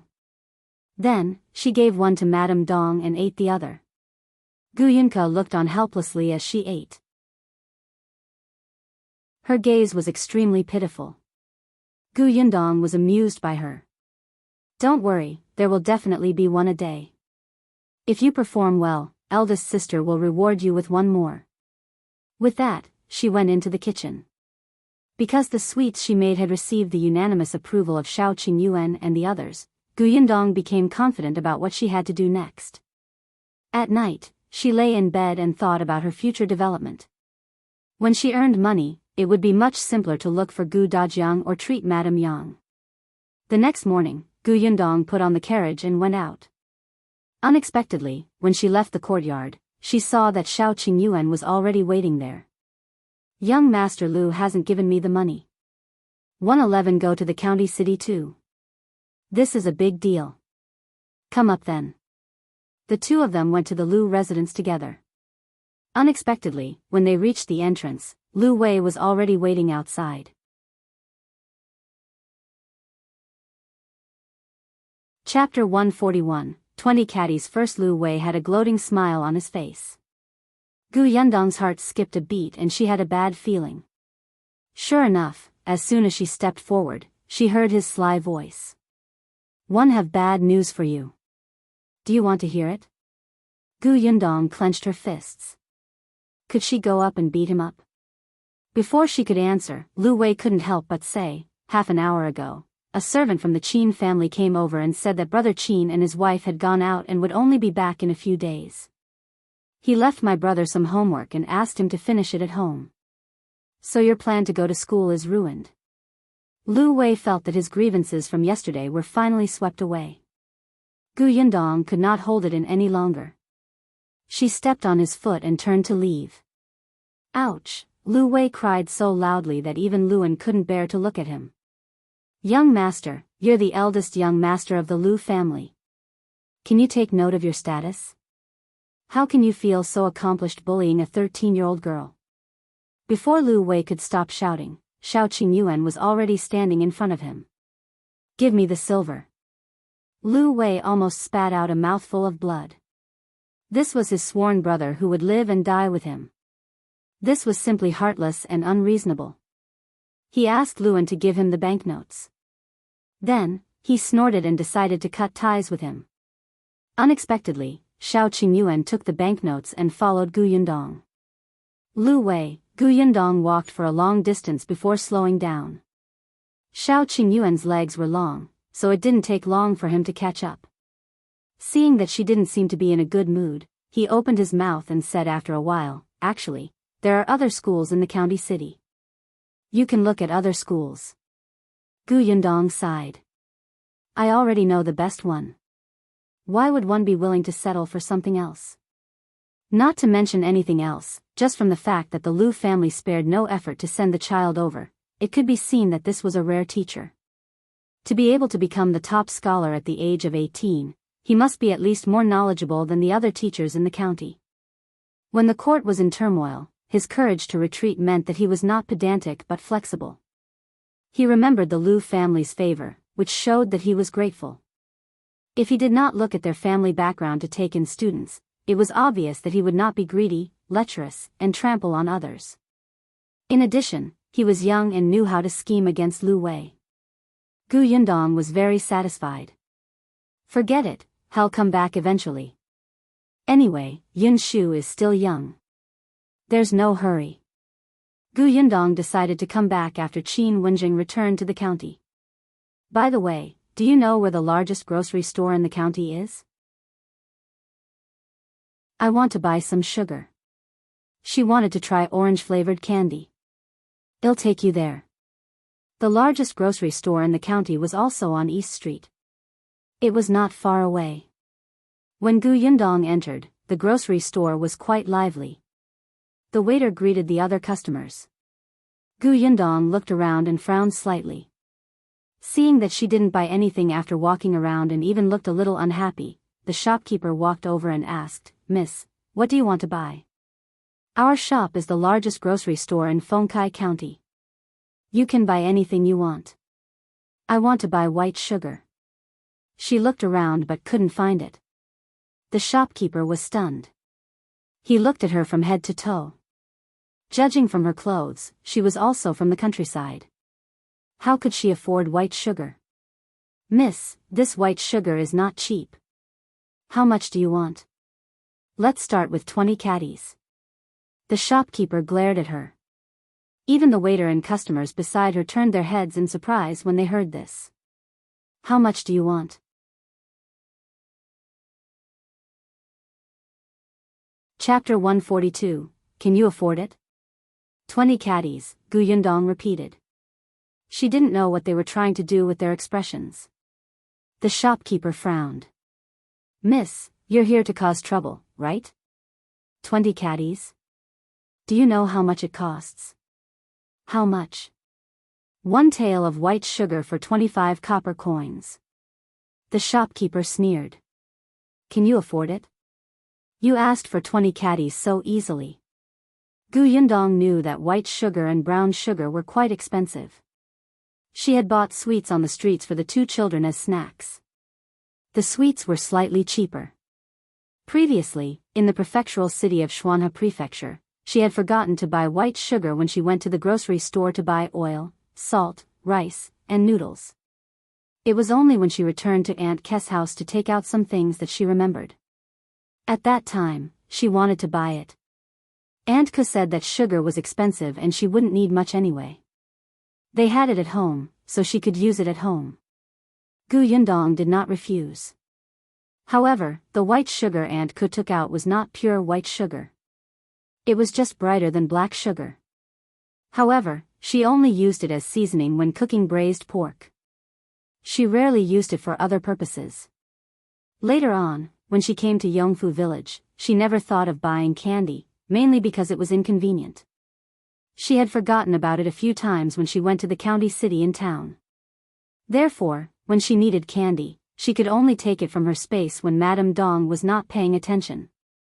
Fortunately, Madame Dong did not know what she had brought with her when she came from the prefectural city. She was not as sharp as Aunt Ku. She had specially come over to buy it today. She did not expect it to be so difficult to buy 20 catties of white sugar. And it was so expensive. But hearing the shopkeeper's words, Yundong was unhappy. "Why do you care if I can afford it? Do you have it in your provision store? If not, I'll buy it elsewhere." The shopkeeper snorted and asked the waiter to go to the warehouse at the back to get it. He walked to the counter and began to calculate. 1 tael for 25 copper coins. 20 catties costs 8 taels of silver. "Miss, have you brought enough silver?" "Yes." Yundong did not want to say anything more, but the other customers in the shop watched her and started discussing quietly. This girl is quite bold. She actually wants to buy 20 catties of white sugar. She's really generous. Don't tell me she's pretending. Look at the clothes she's wearing. One look and you can tell that she's from the countryside. It's good enough that she has 8 copper coins on her. 8 taels of silver. Let's see what you say later. Hence, the few people who had bought the goods stopped walking and looked at Yundong. Shao Qingyuan stood at the door and did not go in. He did not know what was going on inside. He only saw that Yundong had not come out in a long time. She looked inside. Seeing that she was fine, he turned back. The waiter quickly brought out a large bag of sugar and placed it in front of Yundong. He said arrogantly, "Here, it's all here. Do you want me to weigh it for you?" Yundong opened the bag and looked down. Her expression immediately became complicated. This was also considered white sugar. Shopkeeper, one want that kind of very white sugar. It's like white clouds. Isn't this too black? The shopkeeper suddenly walked out from behind the counter, closed the bag, and put it behind him. What nonsense are you talking about? And very white sugar. Let me tell you, this is the best we have. Are you buying it or not? If not, get lost. He was about to spit out saliva. You're here to cause trouble because our shop's business is good, right? I knew it. You look poor and keep saying that you want to buy 20 catties of white sugar. You've never seen the world, so you're spouting nonsense here. If you have the ability, find me white sugar like white clouds. If you find it, I'll buy it back at 10 times the price. With that, he pushed Yundong. Shao Qingyuan rushed forward and grabbed his hand. He looked at him coldly. Yundong was also annoyed. You're the one who hasn't seen the world. I'll make some for you to see. Don't forget what you said when the time comes. As soon as Liu Yi arrived, he heard her last sentence. Chapter 143, Make It Yourself, Plant It Yourself. The shopkeeper was a little afraid of being beaten up by Shao Qingyuan. He did not dare to look him in the eye and could only say to Yundong, "All right, go and try making some. You stinky girl who doesn't know the immensity of heaven and earth." When Shao Qingyuan exerted force, the shopkeeper immediately did not dare to speak. Liu Yi knew that this provision store belonged to the Tao family in the county city. Yundong and Shao Qingyuan would be at a disadvantage if this matter blew up. He quickly took 2 steps forward and glared at the shopkeeper. "You snob. Let's go. We won't buy it here." With that, he pulled Yundong and Shao Qingyuan out of the provision store. As soon as they left, the others in the shop suddenly woke up. After a moment of silence, they burst into laughter in the next moment. That little girl really dares to brag. Is there something wrong with her brain? I think she's talking nonsense.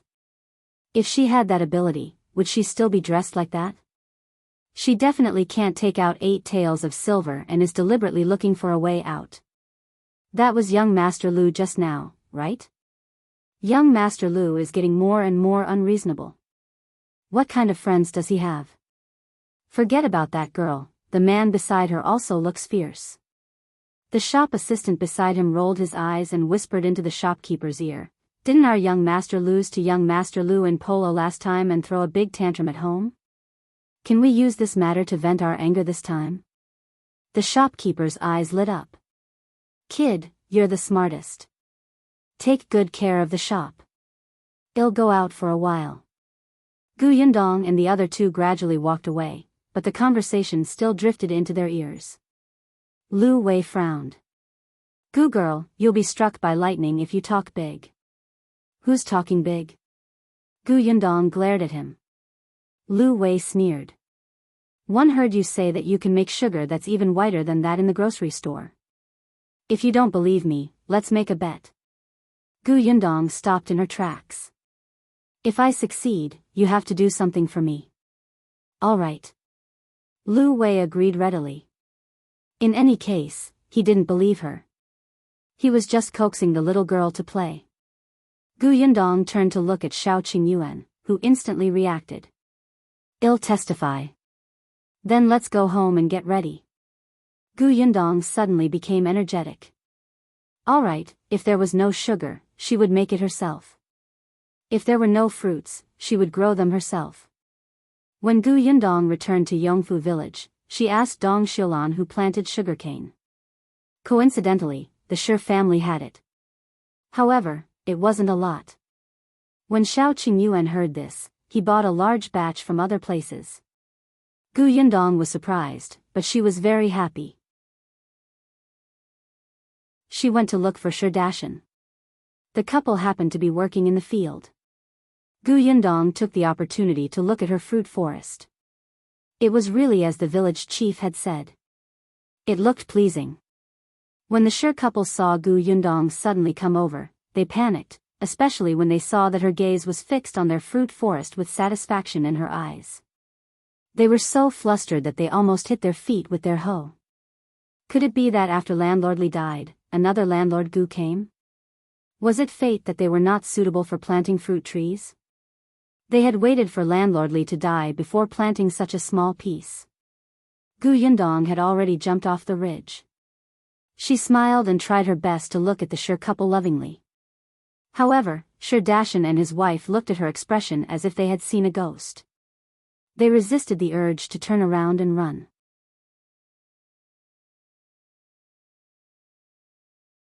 Chapter 144, House constructed. Yundong could not understand their attitude, but she still tried her best to be friendly and tell them about his plan to buy his sugarcane. When the Shi couple heard this, they secretly heaved a sigh of relief and asked her how much she wanted. Yundong had already seen the quantity of sugarcane in their house. It was not much. Therefore, sell them all to me if you can. The Shi couple was surprised, but it was naturally good that they could sell all the sugarcane. This was much easier than them painstakingly dragging the sugarcane to town or county to sell. Yundong still paid the market price. After paying, the Shi couple quickly harvested all the sugarcane and sent it to her. Looking at the courtyard filled with sugarcane, Madame Dong was a little stunned. When Yundong said that she wanted to make sugar, she was even more shocked. However, she could not say anything. While she was surprised, she still diligently helped her. Yundong knew how to refine sugar. During her internship in university, she had competed for the position of a television host's assistant with her ability. The host was in charge of the program to search for some heritage skills that were about to disappear. Yundong worked hard by her side. The host found it tiring and Yundong had helped her with her homework. Among them was the method of making sugar. She had personally made it with the craftsman and would ask questions if she didn't understand. Unfortunately, she had only tried it twice at most and wasn't considered familiar with it. Back then, she would record these steps in her notebook. Unfortunately, after the apocalypse, she did not have the time to bring that notebook out. However, she still remembered the general method. The problem now was to experiment. She had to get familiar with the process and perfect it bit by bit. She knew that people nowadays would add a kind of tree ash to refine the white sugar in the process of making sugar, but the kind given by the shopkeeper was definitely not refined like this. Perhaps the white sugar refined after adding tree ash could only be seen in those rich families. Yundong had learned the yellow water method of making sugar. She knew that this was a method that appeared during the Ming dynasty. This world was different from the history she had learned before. This should not be considered changing history. This method was to simmer the sugarcane after squeezing the juice. First, they would make black sugar according to the conventional method. Then, they would put the black sugar into a tile funnel to form a lump. Then, they would pour the yellow mud water into the funnel to produce a reaction. Then, they would obtain white sugar. Yundong brought everything she needed to the Zhang family's backyard. Madame Dong knew that these skills could not be taught to outsiders, so she was very self-aware. After doing what she could, she usually did not go to the backyard. Yundong experimented, perfected, processed, and picked up the steps bit by bit. Her family didn't bother her. They even kept quiet and tried not to disturb her. Shao Qingyuan had been here a few times, and he had always helped her do the work that required hard work. Liu Yi had also been here. He seemed to have something urgent to discuss with Yundong. But just as he reached the door, he was stopped by Shao Qingyuan. Yundong vaguely heard him mention the word young Master Tao. However, she was very busy and quickly focused on her own matters. After more than 10 days, when Yundong was still busy in the backyard, she was finally pulled out by Madame Dong. Her house was already built. The beam would be installed the day after tomorrow.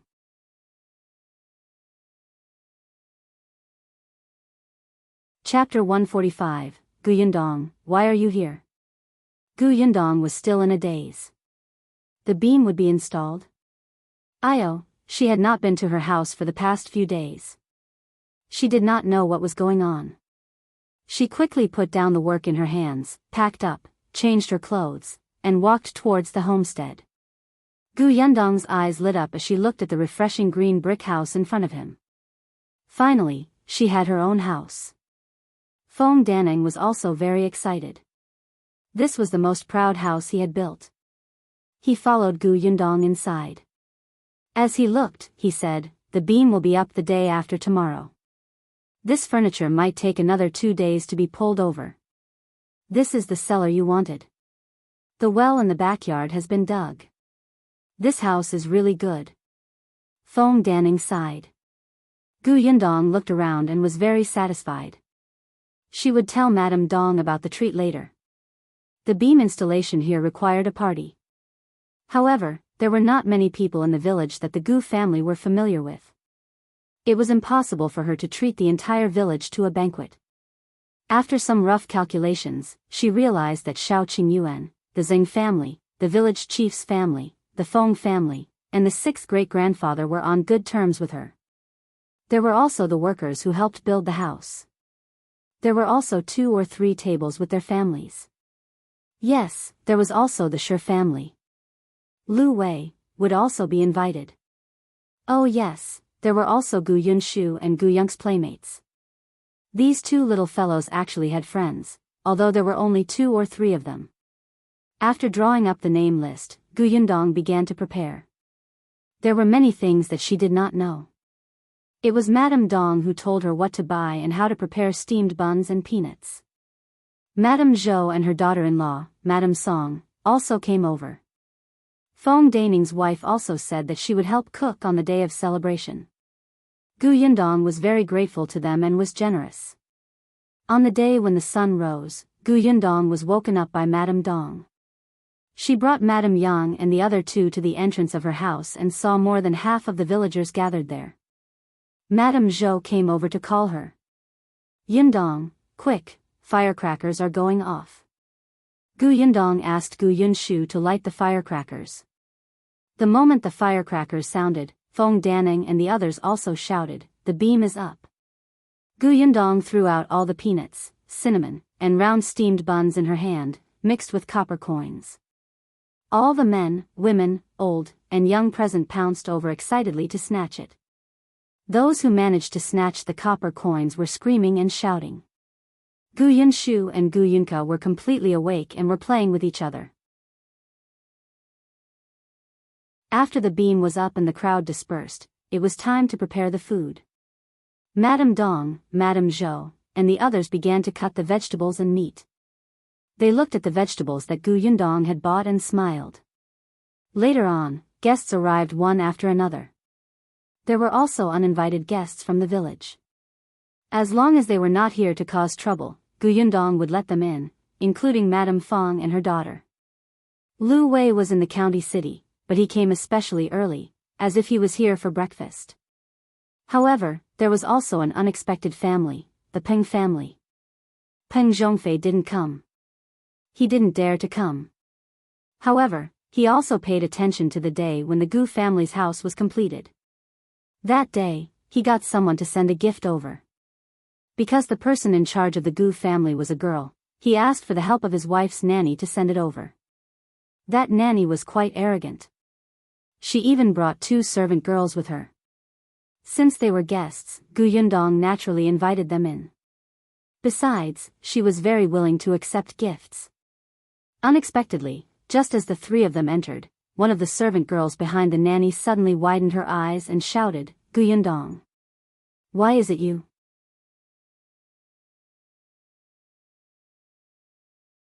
Chapter 146, Xian'er's request. The voice was almost shrill. Everyone present heard it and looked at the girl who spoke in surprise. Yundong also looked at her. It took her a while to find out this person's identity from her memories. Oh, it was Xian'er. Second Uncle Da's daughter, the cousin who specialized in bullying them. Back then, Dajiang got married relatively late, so Yundong was only 4 months older than her cousin. Yundong was very dissatisfied with this king life. She wanted to meet Dajiang, but she couldn't.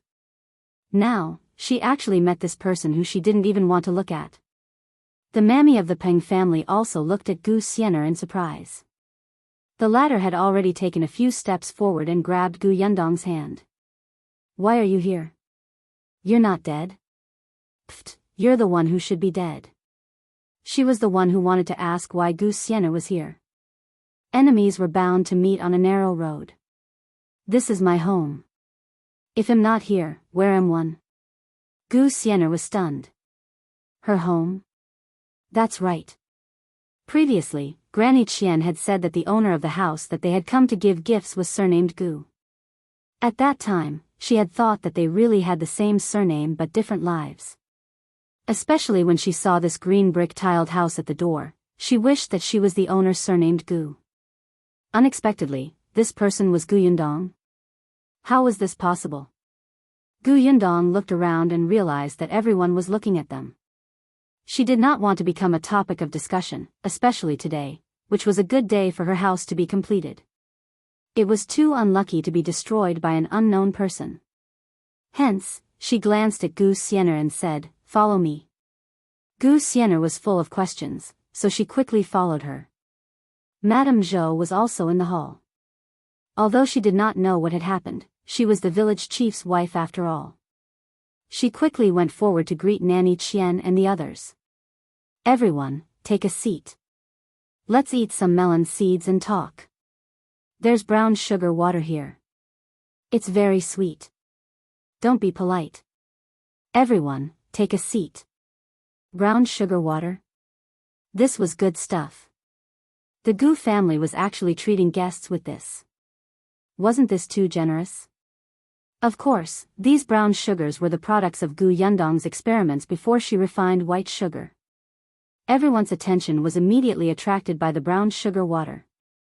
Only a few people looked at Yundong. Yundong brought her to a room inside. Along the way, Xian'er took in the scenery of the Gu family. Although the house had not been completely decorated, just by looking at the prototype that had been built, it was enough to imagine how blissful it would be to stay in such a home. At least, it was much better than the old Gu family in the past. Xian'er was overjoyed. She did not expect Yundong to be so lucky. Not only did she survive the famine, but she also built such a huge house. Xian'er was glad that she had followed Granny Qian here today. After closing the door of the room, Yundong saw that she was still looking left and right, her eyes shining. She did not need to think to know what this woman was thinking. "Why are you here? How did you become a servant of the Peng family?" Xian'er finally came back to her senses.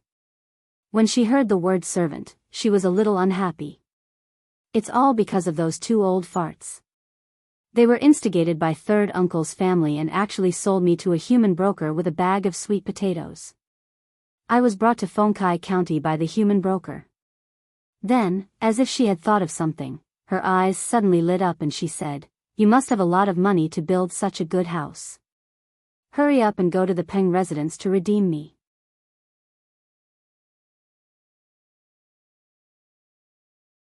Chapter 147, Bullying the Weak and Fearing the Hard. Yundong almost laughed out loud at her words. Redeem her? It would be good enough if she did not force her to be a servant girl in the Peng residence. Redeem her? However, Gu Xian'er did not see her expression. She looked up at the room that was twice as big as the one she used to have in the Gu family and said excitedly, "This room is not bad. Let me stay in it in the future. When the time comes, I want a big carved bed and a dressing table. There have to be a few cabinets over there. Oh right, there are also vases. Rich families have to put vases in their rooms. That's how the Peng family is." She had already planned to get Gu Yundong to buy her a few silk flowers and cut a few pieces of cloth with a better color to make clothes. Living in such a house and wearing new clothes, wasn't she like a young lady? Gu Xian'er. Gu Yundong interrupted her thoughts and asked with a sneer, "How long have you been a servant in the Peng Manor?" "Why are you asking this?" "It's been less than 2 months, she replied impatiently. Less than 2 months. It seemed that she came to Yongfu village a little earlier. Gu Yundong nodded. That's not a short period of time. Why? Have you not learned how to bend your knees after being a servant for nearly 2 months? Gu Xian'er was stunned. What do you mean? Where did a servant get the confidence to order people around in my house? Gu Yundong, how dare you talk to me like that? In the past, Gu Yundong did not dare to refute her at all. Even if she was scolded or beaten by her, she would only cry and hide. Now, she was so bold. Why wouldn't I dare? This is my house. Are you out of your mind to stand on my territory and order me around? Gu Yundong looked at her as if she was looking at a fool. You're the problem. You're really bold. Aren't you afraid that what's there to be afraid of? Are you afraid that you'll complain? Go, go, go. Go find the grandpa and grandma who sold you. Go find your lazy parents. Gu Yundong began to roll up her sleeves. Or are you afraid that he'll hit you? Come, let's see whose fist is stronger. Gu Xian'er was horrified. Gu Yundong had really changed. She was no longer afraid of her and even dared to hit her. No, she must have seen that she had no backing. Her grandparents were not around, so she was the king. Seeing Gu Yundong like this, Gu Xian'er was still a little afraid. She could not help but take a step back. She braced herself and said, Aren't you afraid that he'll go out and shout at others, saying that you don't care about your cousin's life and death, that you have a cousin who is a servant in someone else's house and you want to save her? Gu Yundong did not care. Go. Let's see what the nanny who brought you here will think when she hears your words. Oh, she will probably realize that you think the Peng family is a tiger's den. If I don't redeem you, I will leave you in the lurch. Gu Xian'er's expression changed. She didn't dare. She had only been in the Peng residence for less than 2 months and was just a servant girl. Today, Granny Qian happened to see her cleaning the courtyard and brought her along. It was said that she had this opportunity because those 2nd and 3rd grade maidservants refused to come to this countryside. Along the way, she had already seen Nanny Qian's strictness. If she heard these words, she would definitely suffer when she returned to the Peng residence. In fact, she had improved a little in the 2 months she had been in the Peng residence. It was just that she had suddenly met Gu Yundong and was used to her previous way of doing things. Now that she saw that Gu Yundong was not easy to bully, she did not dare to be too arrogant. This was something that bullied the weak and feared the strong.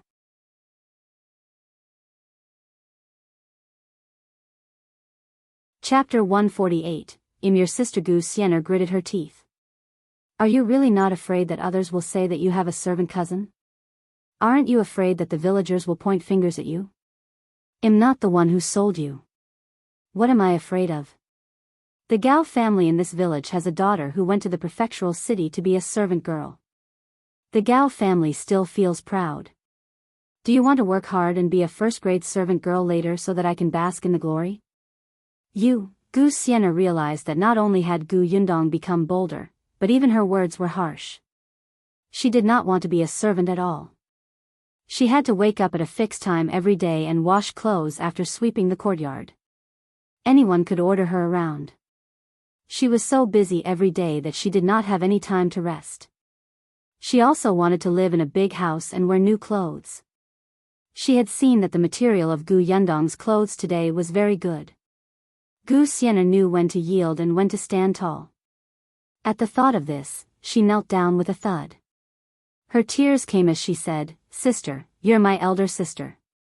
Please help me. I really can't stay in the Peng residence anymore. I have endless work to do every day and I still have to be beaten and scolded. The only family I have here is you. We have the same blood flowing in our bodies. Moreover, we've also left our hometown and met here. This is God telling us sisters to take care of each other and support each other." She said sincerely and tearfully, "Big sister, I'm your sister." Gu Yundong took a few steps back and opened the door of the room. As he walked out, he said, "I want to ask that Nanny Qian how the Peng family bullied you. Look at how terribly you're crying." Gu Xian'er immediately stood up without another word. She wiped her tears and walked out before Gu Yundong. Then, she turned around fiercely. "Gu Yundong, you win. Just you wait. I won't let you have it easy." Gu Yundong crossed her arms and looked at her coldly. Gu Xian'er had already tidied up her clothes and went to Nanny Qian. When the surrounding guests saw her coming out, they all looked in her direction. They were curious about who this person was. She seemed to know the Gu girl. Was she someone from her hometown before the Gu girl fled? They wanted to ask, but she had already returned to Granny Qian's side. They still kept a certain distance from these people who had come from the Peng residence. However, they could not suppress the flames of gossip in their hearts. All of them wanted to ask the rest of the Gu family. They did not dare to ask Gu Yundong. With Madame Yang helping in the kitchen, there were only 2 children left. Someone stopped Gu Yunshu and asked him in a low voice, "Who was the maid from the Peng residence to you?" Gu Yunshu had always been worried. His impression of Gu Xian'er bullying his elder sister in the old Gu family was still there. Now that he saw Gu Xian'er coming out, he hurriedly ran towards his elder sister. After running a few steps, he rushed over and took Gu Yunke away. He still remembered that Gu Xian'er had spared no effort in bullying Gu Yunke in the past. What if she was beaten up if he left her here alone? Everyone, answer the question before you leave. Everyone was curious, and so was Granny Qian. She saw Gu Xian'er return with red eyes and looked like she had been wronged. She narrowed her eyes and lowered her voice. "What's going on? Do you know this family?"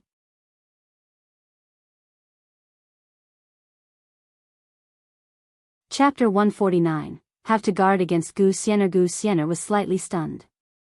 She lowered her head and wiped the corners of her eyes. Then, she nodded and said softly, "Yes, that's my cousin." Nanny Qian was stunned and shocked. "Your cousin?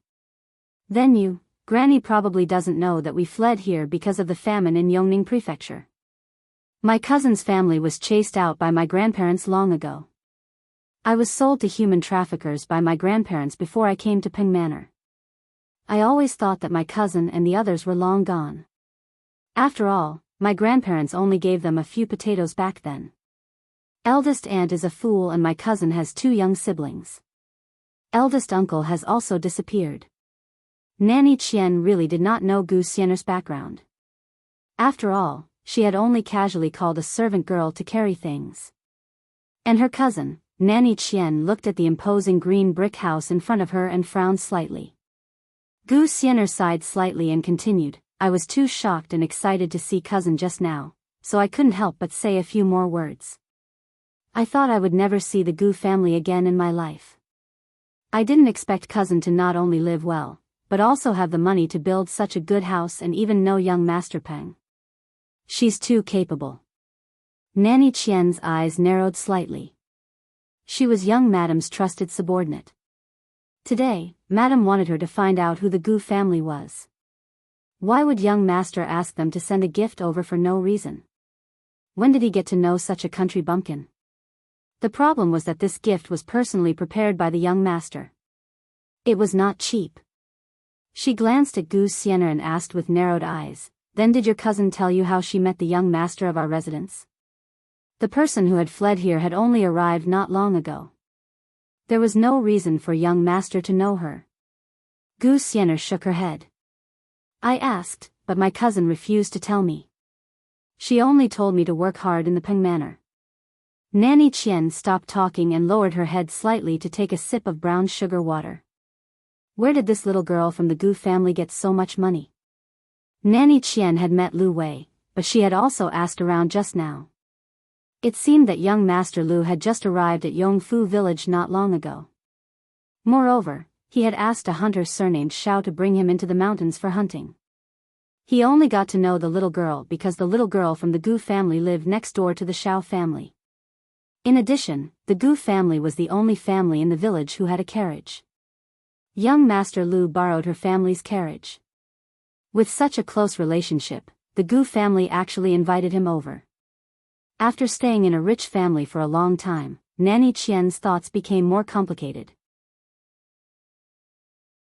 She felt that this girl from the Gu family was really good at climbing up the ladder. The capable Gu Yundong stood in the room and could not help but laugh at the two worried children. Do you think she can still bully eldest sister now? Eldest sister will fight back. Gu Yunshu thought about it. Yes, eldest sister is not easy to bully now. Then they were relieved. Alright, you don't have to worry about eldest sister. If you're really worried, go and protect mother. Gu Yundong patted their heads. When the two little guys heard this, it was as if they had received an important mission. They nodded very seriously and rushed to the Xing family. The new house could not be used yet.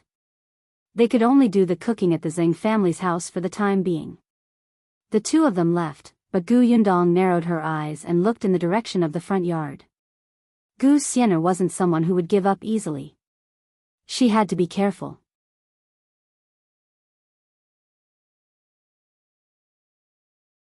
Chapter 150, Let the Country Bumpkins Broaden Their Horizons. Gu Yundong was pondering when Shao Qingyuan arrived.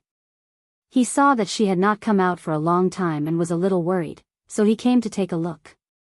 Gu Yundong's eyes lit up when she saw him. Shao Qingyuan, do me a favor. Tell me.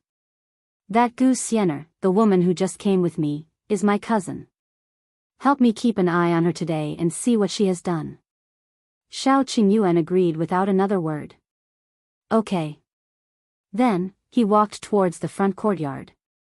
However, he had only taken 2 steps when Gu Yundong stopped him. Hey, wait, forget it. Your presence is too strong. It's too easy to be discovered if you keep an eye on her. Shao Qingyuan took 2 steps back and said, Don't worry, I won't be discovered. You have to trust me. Gu Yundong was stunned. When she met his sincere gaze, she nodded inexplicably. Shao Qingyuan suddenly laughed and left. Gu Yundong stood silently on the spot. She actually felt that Shao Qingyuan was so handsome. She suddenly slapped her face and came back to her senses. What kind of situation was this? Why was she still infatuated? Gu Yundong composed herself and strode towards the front yard.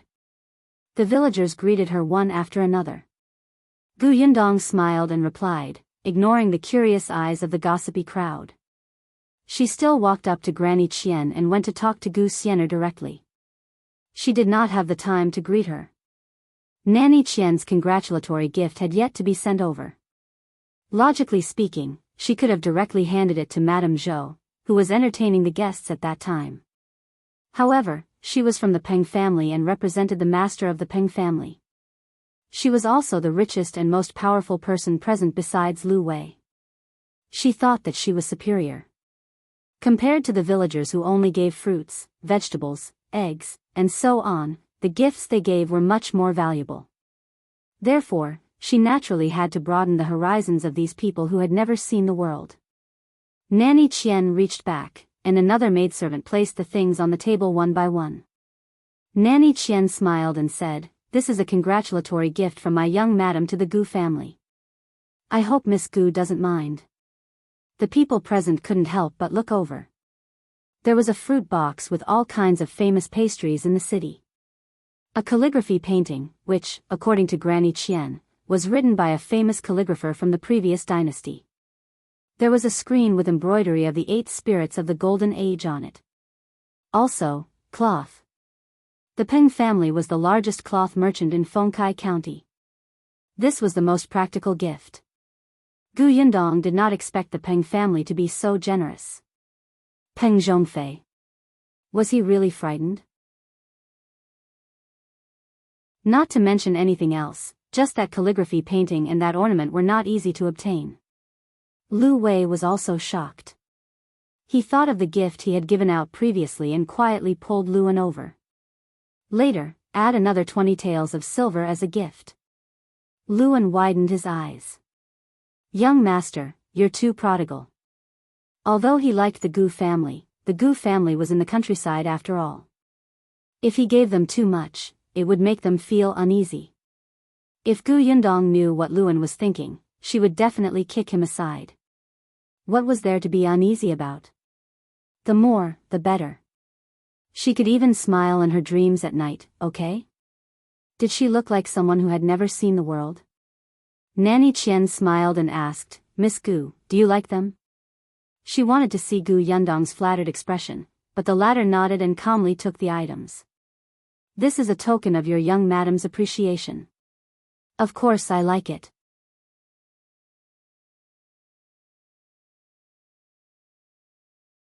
Chapter 151, Banquet. Gu Yundong could tell that Nanny Qian had become hostile ever since Gu Xian'er returned. She turned around and said to the others, everyone is here to congratulate my family for building a new house. I like whatever they give me.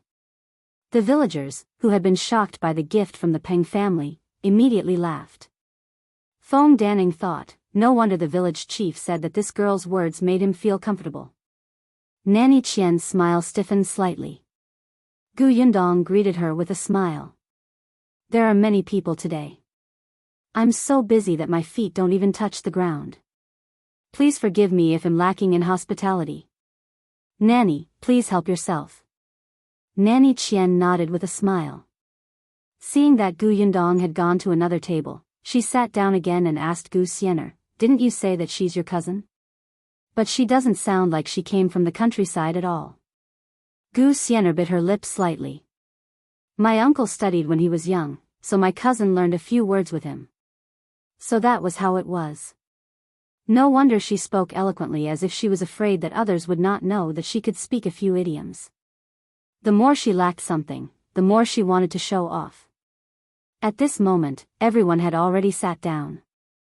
Shao Qingyuan was sitting not far from Granny Qian's table. Liu Yi was familiar with him, so he naturally sat at the same table as him. Sixth grandfather and the village chief were the most senior and prestigious people in the village. They naturally had to accompany Liu Yi, an esteemed guest from the city, so they sat at this table. The others also wanted to sit, especially Madame Feng and her daughter. There were a few times when they wanted to go to Liu Yi's side to greet him, but when they saw that Shao Qingyuan was around, they did not dare to. Therefore, this table was inexplicably much quieter. Chen Liang and the sixth grandfather were quite friendly to Shao Qingyuan and would occasionally chat with him during the meal. The dishes were served very quickly, and most of them were hard dishes. The villagers no longer cared about the Liu and Peng families. All of them reached out their chopsticks to pick up the meat with glowing faces. Nanny Qian brought 2 maidservants and sat with Madame Feng and her daughter. In fact, she could have left after delivering the gifts. However, after hearing Gu Xian'er's words, she could not help but sit a little longer. When the meat dishes were first served, she wanted to move her chopsticks. However, before she could move, the others at the table had already begun to snatch the dishes crazily. Nanny Qian's chopsticks stopped in midair. She could neither reach forward nor retract them. Gu Xian'er, who was beside her, was enjoying the food. She was a servant in the Peng family. Although she did not have to eat like she did when she was escaping, she still had to snatch food when it was time to eat. She did not have a background or ability, so she could only eat the leftovers. How could Gu Xian'er let go of such a rare hard dish? However, Nanny Qian could not stay any longer. Halfway through the meal, she still went to say goodbye to Gu Yundong. Gu Xian'er couldn't bear to leave, but there was nothing she could do. She stuffed 2 pieces of meat into her mouth forcefully before wiping her mouth and standing up. Wait for me outside.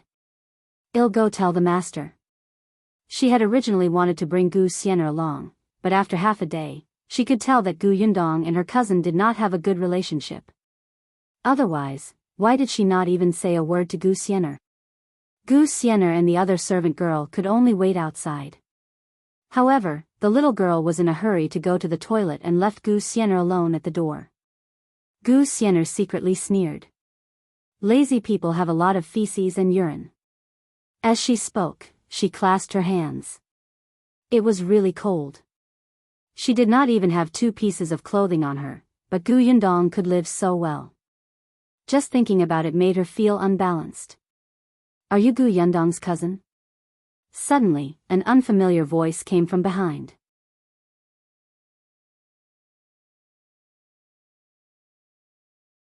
Chapter 152, You killed me this time. Xian'er turned around and saw a girl who was slightly older than her standing there. She gave her a measuring look. Who are you? My name is Qingyuan. Do you want to know about Yundong? I can tell you. Qingyuan sat at the same table as them. She had overheard her conversation with Nanny Qian. She was very surprised that the 2 of them were cousins. Xian'er narrowed her eyes and sized up Qingyuan. Did this person have a grudge against Yundong? She knew it. Yundong looked unlucky. She must have offended many people. Look, wasn't this just one? Granny Qian and the other girl had not arrived yet. Xian'er looked around and said to Qingyuan, let's talk over there. The 2 of them walked forward and stopped 20 meters away from the house. Xian'er really wanted to know what happened after Yundong came to Jianghu village. She wanted to know where she got the money. Qingyuan spoke quickly. On the first day, she rented a carriage to serve as a noble and stayed in their house. Later on, she offended the hooligans in the village and was chased out by their family to stay at the Zhang family's house. She told them everything she knew. Xian'er, on the other hand, frowned. She had said so much, but it was all nonsense. She did not say where Yundong had gotten the money. She was fed up with hearing that. Suddenly, she seemed to have thought of something. She moved closer to Qingyuan and whispered a few words into her ear. The latter's eyes lit up and she nodded repeatedly. All right, I know what to do. Xian'er wanted to say more, but Granny Qian's impatient voice came from outside the Gu family's door. Xian'er, where are you? Where did this brat go? Xian'er was still afraid of Granny Qian. She didn't bother to talk to Qingyuan anymore and ran away quickly. Nanny Qian glared at her unhappily before leading them into the carriage outside and leaving Yongfu village. The liveliness in the Gu family continued. Yundong was really generous on such an important day. Not to mention the dishes, there were also a lot of snacks. Everyone was a little reluctant to leave after eating and drinking their fill.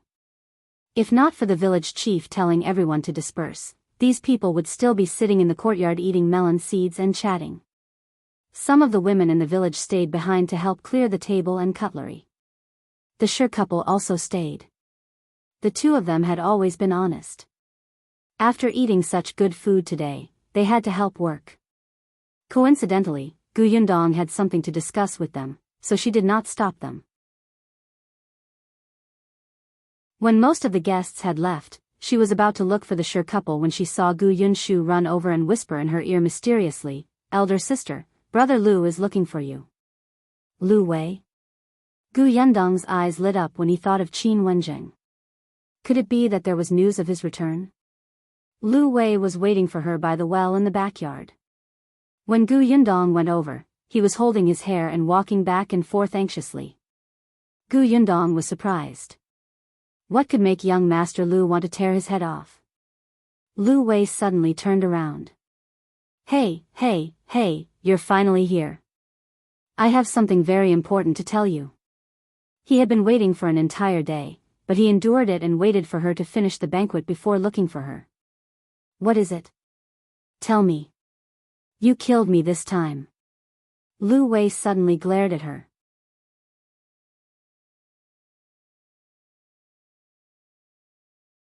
Chapter 153, You're smart, you solve it. Yundong was confused.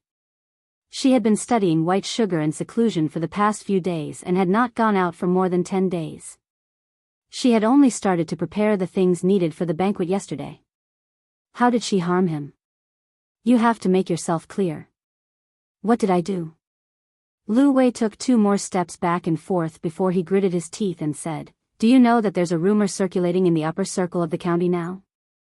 You said it yourself. How would I know about the upper echelons of the county? Yundong could not help but roll her eyes. Liu Yi choked and didn't keep her in suspense anymore. He said directly, It's all because you bragged in the Tao family's provision store last time. The next day, that kid from the Tao family specially came to me to verify the white sugar making matter. Damn it, he actually deliberately brought that shopkeeper over to ask about this. Do you think I can deny it? I braced myself and had to help you lie. In the end, this sinister person spread the news after leaving my house. He said that the Liu family had found a capable person who could make white sugar as white as the clouds. Yundong was speechless. She was not boasting.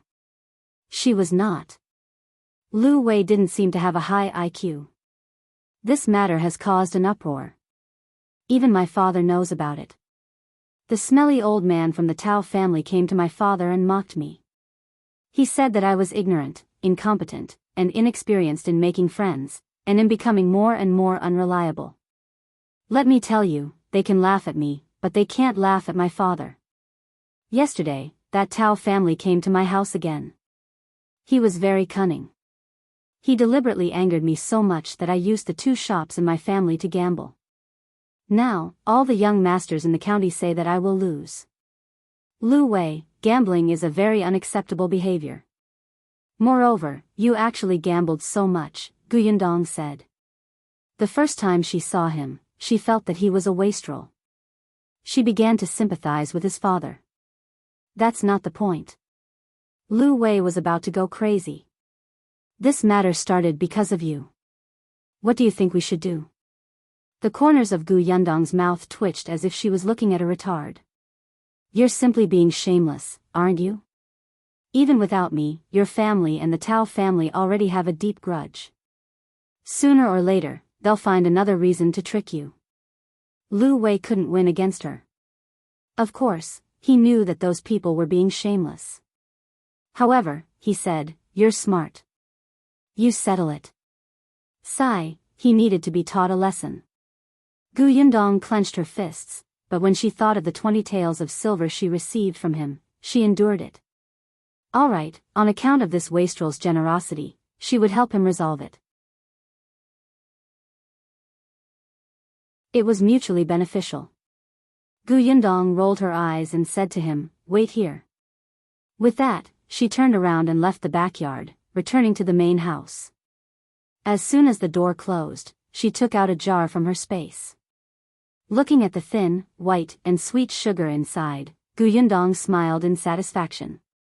When she came out again, she realized that Qingyuan, who had left earlier, had returned.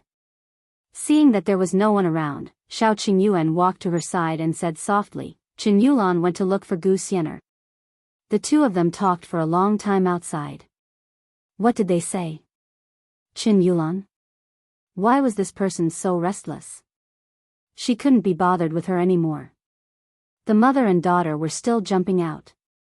Did they really think that she wouldn't dare to touch them because they had an uncle who was the village chief? I didn't hear them clearly. They're too far away and there's nothing to cover me. It's not easy to get close. Qingyuan pursed his lips and looked very dissatisfied. I followed the mother and daughter just now. They seemed to have gone straight back. They didn't do anything for the time being. It's fine. It's enough to know that these 2 are in cahoots, Yundong said. Qingyuan was about to ask if he needed to do anything when he saw Liu Yi running out impatiently.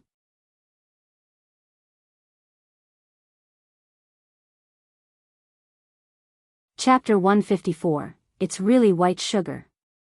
Goo girl, why did you take so long? Have you thought of a solution? Liu Yi did not seem to see Qingyuan. He reached out to pull Gu Yundong the moment he arrived. Shao Qingyuan blocked him. Just talk. Don't touch her.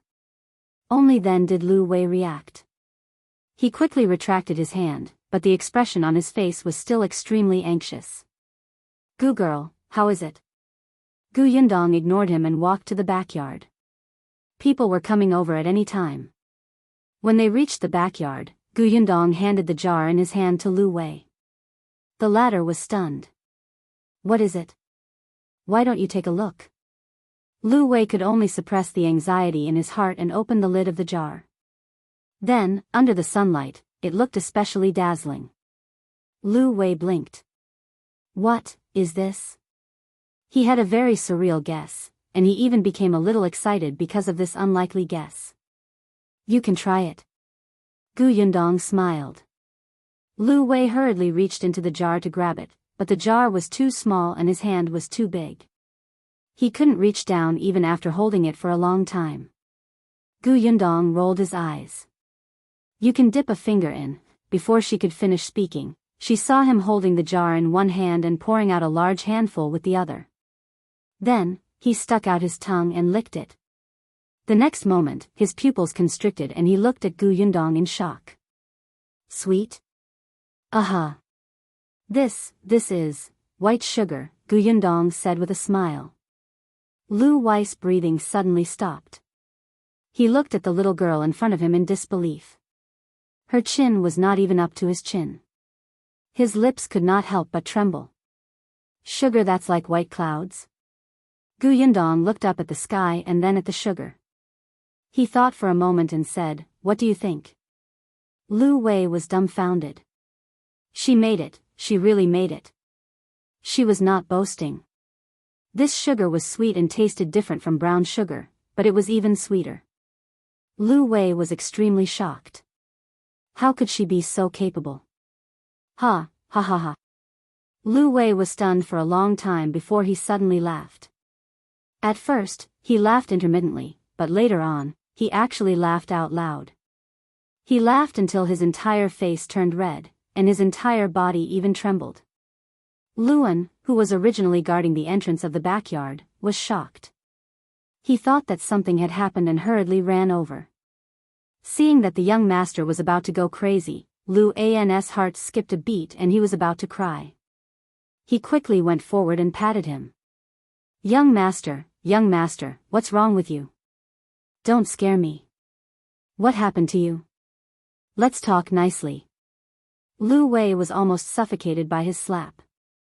He suddenly kicked him. Go away. Then, he held the jar in front of Gu Yundong and said with shining eyes, Gu girl, you're amazing. How did you do it? What was it made of? Did you make it yourself? Gu Yundong was about to reply when Liu Wei waved his hand again. Forget it. We'll talk about this later.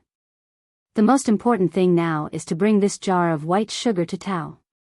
I want him, this stupid person, to open his dog eyes and see what white sugar is. He couldn't help but laugh as he spoke. He took the jar and left.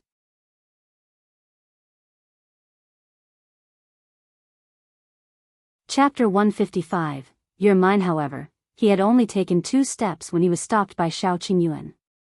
Liu Wei widened his eyes. Shao Qingyuan, what are you doing?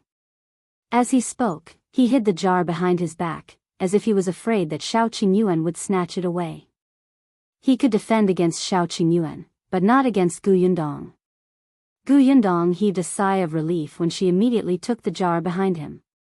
Fortunately, Shao Qingyuan moved quickly. This Liu Wei was a fool. Before she could finish speaking, he wanted to shout everywhere. She really wanted to beat him up. Liu Wei stretched out his hand. Give it back to me. What do you mean by give it back to you? This is mine. Could this person have any self-awareness? Liu Wei was instantly dejected, but he quickly said energetically, then sell it to me. How much is this jar? Gu Yundong rolled her eyes. I refined this candy, but I only have this one can. Liu Wei was stunned. Is it very difficult to make it? Yes, it must be very, very difficult. He was considered to be from a knowledgeable family, but he had never seen such clean, sweet, and thin white sugar. In that case, the Gu girl was simply a genius. Moreover, there was only one jar of white sugar in this world. How expensive would such a rare thing be? Liu Yi counted his private savings in his heart, not knowing if it was enough. But before he could calculate it, Yundong shook his head. It's not that difficult. Huh? Yundong said, I've been perfecting the process of making sugar for more than 10 days. Previously, my technique was unstable and I did refine a lot of white sugar, but I was most satisfied with this jar. Before the apocalypse, she knew the process and method of making sugar and had tried before. However, at that time, there was a professional mentor guiding her. Moreover, the tools were ready-made. Now that she was alone, whether it was sugarcane or other things, she had to prepare them from scratch. It was not until she did it herself that she realized that she had forgotten some subtle steps, so she had to experiment again and again. Some steps were not that simple. If she was not careful, the white sugar refined would be very different from the ones in the jar now.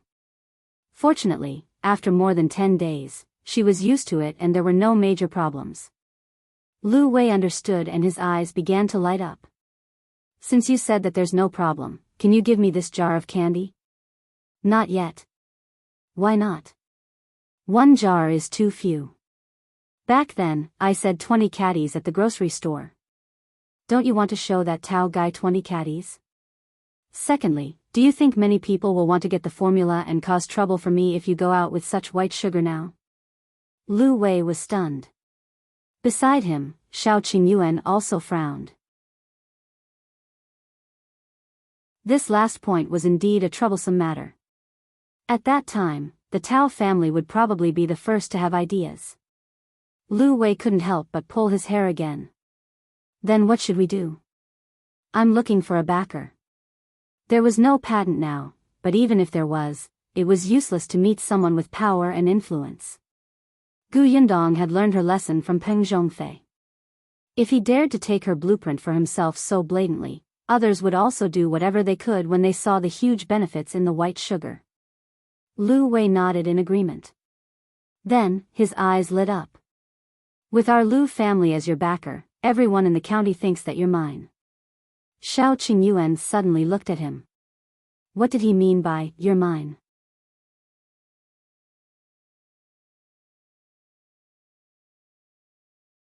Chapter 156, So Yundong is so insidious. Shao Qingyuan immediately denied it. Not enough. Liu Yi straightened his neck and wanted to retort, but Yundong agreed. It's indeed not enough. Then who are you looking for? Liu Yi was unconvinced. The Liu family was considered one of the best in the county, right? Besides, their Liu family also had someone backing them. Yundong said, last time, you said that the emperor intended for Qin to return to the court.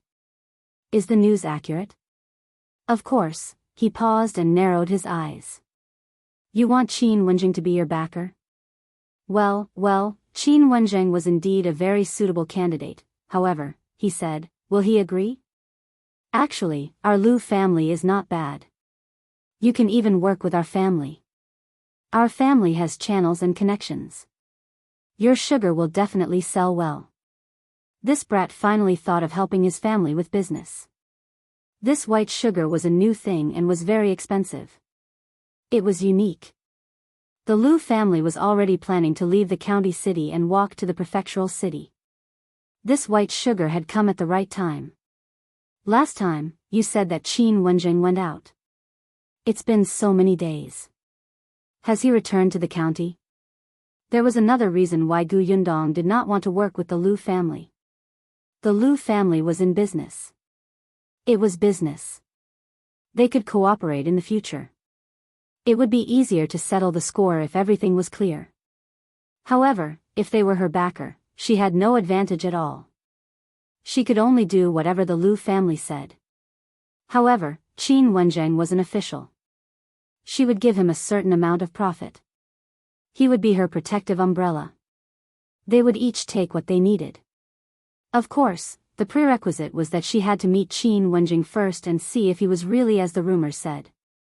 Liu Wei was still indignant. Qin Wenjing is focused on the people and the country. He might not be willing to be your backer. Refining such fine white sugar can be considered a big step forward for the development of the country. Isn't it considered serving the country and the people? What if he asks you to give the secret recipe directly to the imperial court? If what he offers is enough to move me, it's not impossible. Yundong had never thought of keeping this secret recipe to herself. Sooner or later, the yellow mud method would flourish. Liu Wei couldn't refute her. He mumbled, "Brother Qin is back." Then, he looked at the jar in her hand and asked, "You really can't give this to me?" His expression of "I can't wait" to slap the white sugar on Tao's face and mock him for being ignorant and ask him to hand over the shops that he has lost was simply blinding. "Can't you stand it? Give me another 10 days at most, and they'll give you 20 pounds. All right, all right. It was so difficult to endure for 10 days. Yundong said, "Actually, you can use these 10 days to let Tao show off in front of you again. Then, you can take the opportunity to increase the stakes." When that time comes, Liu Wei looked at Yundong. Was this girl so sinister? Still, he liked it. "Ha ha ha, you're too smart. You're right. This time, I'll let Tao shoot himself in the foot and make him bleed." After saying that, Liu Wei turned around and ran away. "Luan, let's go back." Luan hurriedly responded and followed. Yundong watched as he ran away like a gust of wind. He could not help but turn to Shao Qingyuan and say, "Do you think he'll be affected by him being so silly? Just stay away from him in the future." Yundong nodded in agreement. However, halfway through, he suddenly clapped his hands. "Oh no, I forgot to tell him that this matter is confidential. Don't tell the Liu family for the time being."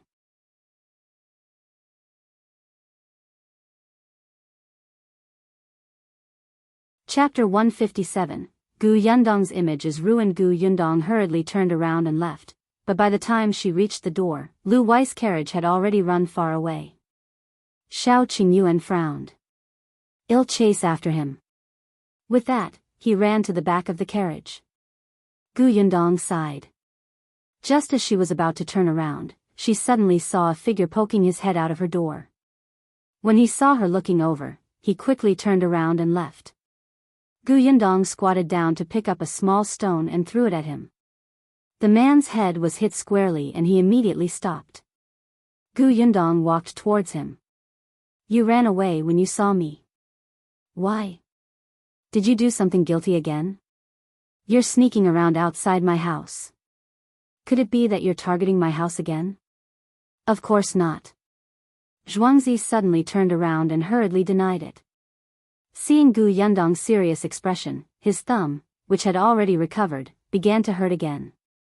Zhuangzi could not help but take a small step back. I heard from my sister that my parents came to eat here when I returned home at noon.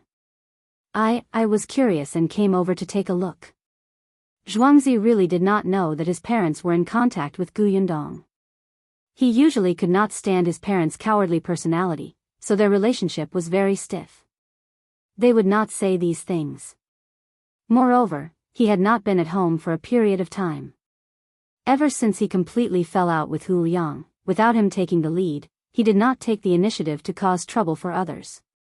His family still owed Yundong a tale of silver, so he went to town to see if there was any work to be done.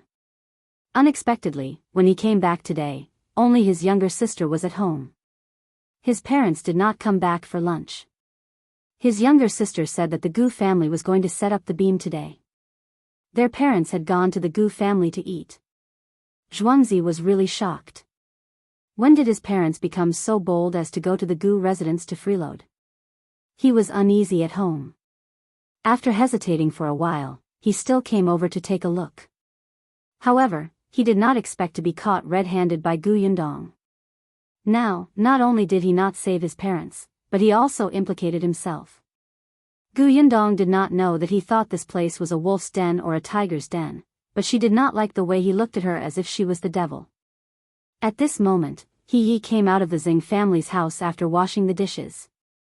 When she saw Zhuangzi standing at the door, she was stunned and hurriedly walked over. "Why are you here? Have you eaten lunch?" Zhuangzi nodded. "Yes."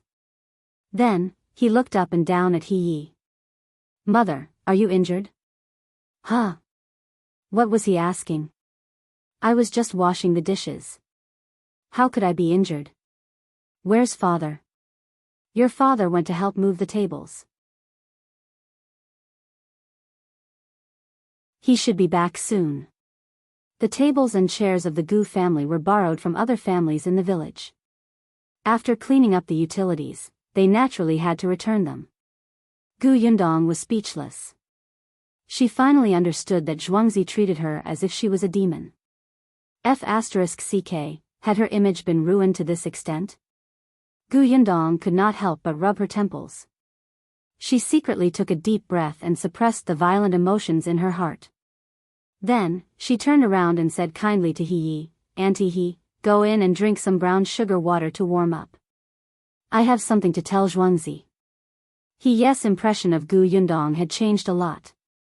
She knew that this girl was actually reasonable, so she nodded. Okay. There were many children playing outside the gate. The two of them were not alone. It was fine to talk in the countryside.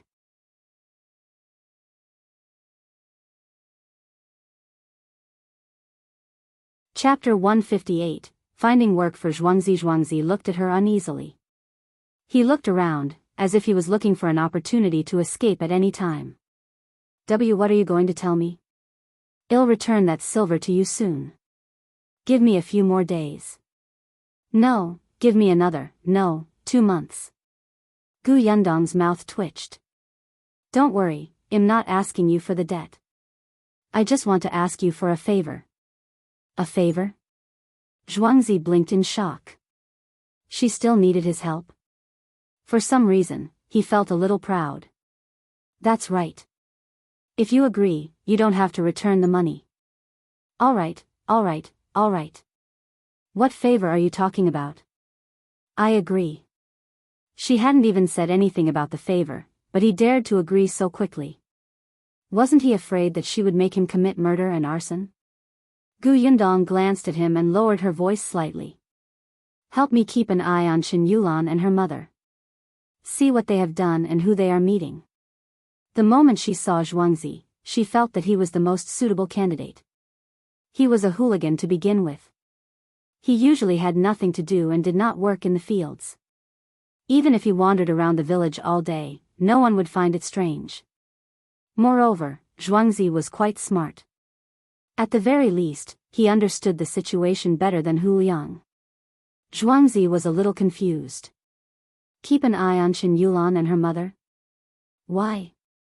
Could it be that Madame Fong was finally having an affair with another man? Were they going to catch them in the act? Zhuangzi was a little excited. He was happy to do this. He had thought that there was something huge he needed to do. It was such a small matter. In order to add some gossip to the village, Zhuangzi expressed that it would not be a problem even if he was not allowed to drink or sleep. For how long? Yundong did not know why he was so excited. A month. Based on her understanding of Xian'er, if she was in cahoots with Qingyuan, she would not be able to resist the urge to do something bad within a month. Xian'er was in the Peng residence, so it wasn't easy to keep an eye on her. Similarly, Xian'er didn't have many chances to plot against her. As for Qingyuan, it was enough for Zhuangzi to keep an eye on her. Zhuangzi quickly calculated in his heart. Yes, it was only a month, but he could erase the debt of more than one tael of silver. It was much more profitable than him working outside. Moreover, it was farm time now. The strong laborers of the various villages had gone out to work. It was too difficult for a hooligan like him, who could not lift anything heavy, to find work. After talking to Zhuangzi, Yundong let him go. Zhuangzi was also dedicated to his work. When he returned, he went to squat near Madame Fang's house. As soon as he left, Madame Zhou and the rest also came out of the Xing family home. The cutlery and other things had already been cleaned up. A portion of the leftovers was left behind, and Gu Yundong had let them split it up and leave. In addition, everyone was given a caddy of brown sugar. Madame Zhou and the others were overjoyed. Nowadays, sugar was very expensive. They only bought a little more than a caddy a year. Usually, they could not bear to eat it. They only ate it during the New Year or during confinement. Unexpectedly, Gu Yundong gave them 1 caddy each, especially Madame Zhou. She and her daughter-in-law, Madame Song, came to help, but Gu Yundong gave her 2 caddies. Madame Zhou beamed with joy and almost treated her as her biological daughter. Perhaps only Madame Dong knew how much brown sugar Gu Yundong had. To others, brown sugar was very precious, but to Gu Yundong, it was the most suitable gift. After Madame Zhou and the others left, Gu Yundong carried the remaining brown sugar into her new home. Dajiang and He were still waiting for her there.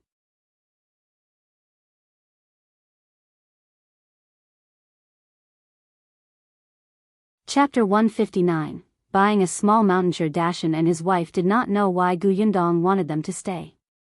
At this moment, they were sitting upright in the central room and quietly looking at the brand new house. No matter what, living in such a house was enviable and comfortable. They did not know when they could build one. If they built a new house, Zhuangzi would not have to worry about getting a wife.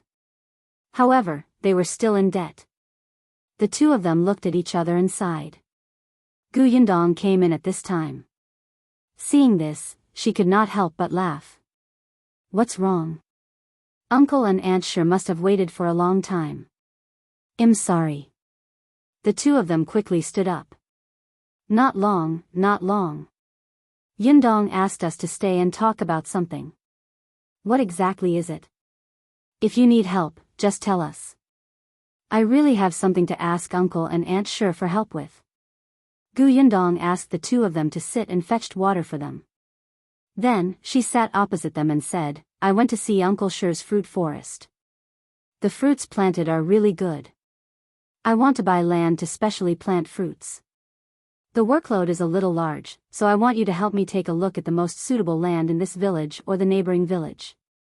If you can handle it, I also want you to help me manage the fruit forest. Of course, I still have to hire more people, and the salary will not be low. The couple was stunned and looked at her in disbelief. Fruit forest? Yes, I don't know if you're willing. Gu Yundong more or less understood the couple's personalities. They were actually very enthusiastic about planting fruit trees and took care of their fruit forest as if it was their children. When she went to their field back then, she saw the couple looking at their fruit forest with pure satisfaction. It was really infectious. Did they think of planting more fruits? Of course they did. However, they were too timid. The things that had happened in the past scared them, so they didn't dare to do it again. That was why Gu Yundong wanted them to help manage the orchard. She thought that when they saw large fruit orchards one day, they would be filled with a sense of accomplishment. As expected, the couple looked at each other with excitement in their eyes. How big? Dajiang asked. I can't tell how big it is now. It depends on whether there is land. Of course, the bigger the better, Gu Yundong said. Even if it was small now, she could buy more in the future. So, what kind of fruit tree do you want to grow? The soil needed for various fruits was naturally different. Some could be planted together, but some were not suitable. Gu Yundong felt that the thing that needed to be planted in large quantities at the moment was sugarcane. Dajiang thought for a moment and said, actually, there's a small mountain on the east side of our village. It's very suitable, but it's not very big. Really? Yes, I used to think about buying that place when I had the money. But later, he did not dare to.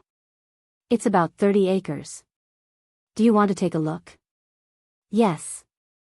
Gu Yundong immediately stood up and followed Dajiang and his wife to the eastern mountain.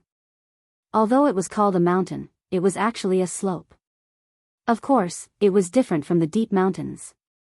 she couldn't tell anything. Even after reading 2 books, she still didn't understand what sand, loam, and clay were. However, looking at Xian'er's happy expression, she knew that this was a good land. After looking around, Yundong went to look for the village chief. Qingyuan did not expect that she had already decided to buy a small mountain before he could help her find a good land.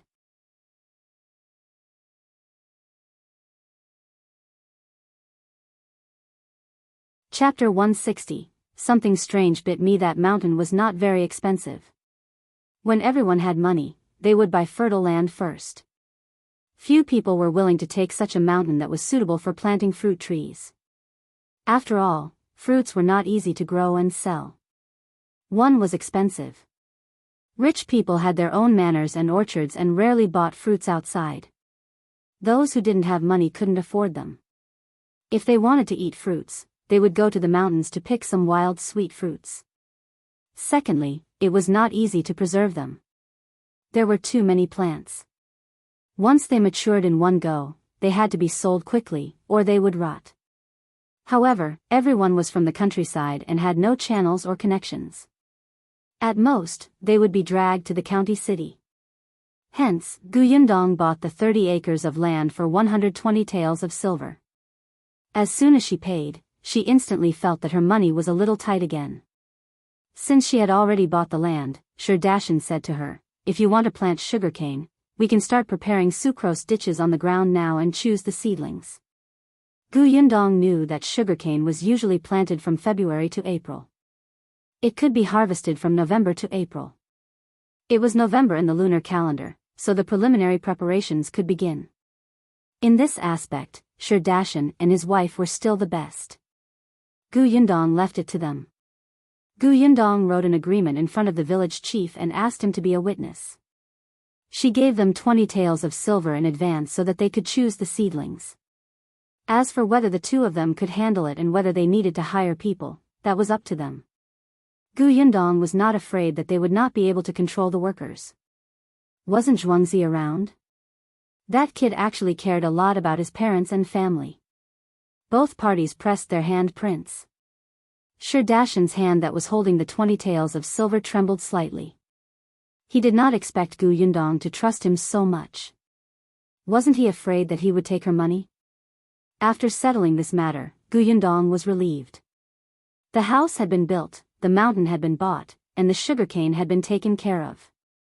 As for the planting of other fruits, she still had to get Xian'er to help search for suitable land when he was free. If he didn't even have land, he really wouldn't be able to do anything. Yundong returned to the new house in a relaxed manner. At this moment, Madame Yang and the 2 children were walking around the house, looking very happy. Seeing her return, they immediately surrounded her. "Eldest sister, when are we moving in?" Yunshu liked the new house very much. He had never thought that he could have such a big room and a study. "The furniture will be here in 2 days. Let the sun shine for another 10 days before we move in." Yundong also wanted to move in as soon as possible. Although Dong Xiaolan's family was not bad, it was more comfortable to live in her own house. She pointed at the main room in front of her and said, "That room is for father and mother. Other than that room, you can choose any." Yunshu pointed to the room on the left. "I choose that one." Yundong looked at Yunka again, but the young girl suddenly hugged her leg. "Do I have to live alone? It's scary. Something strange is biting my hand." Yundong was stunned. Yes, she was only 3 years old. She was still too young. She picked up the little girl. "Then Kiki will sleep with mother. When you grow up, you can choose a room you like, okay?" She was going to stay in a room by herself anyway. The little girl immediately nodded. "Okay." Then, she whispered into Yundong's ear, "Mother is also afraid. I'll accompany mother." Yundong looked at Madame Yang. As expected, when she heard that she was sleeping with Yunka, she heaved a sigh of relief. She didn't know whether to laugh or cry. She had been negligent. Although her mother was an adult, her mind was similar to Kiki's. Gu Yundong could not help but look at Gu Yunshu.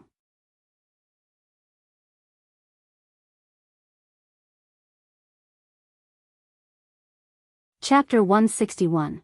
Cart of Sugarcanes. The little boy seemed to have thought of something and looked uneasy. Gu Yundong rubbed her forehead. All right, actually, this kid was also afraid, but he just didn't say it. Yunshu, can you accompany mother and sister for a while more? This house was big after all, and it was a brand new and unfamiliar place for them. Yunshu was only 5 years old.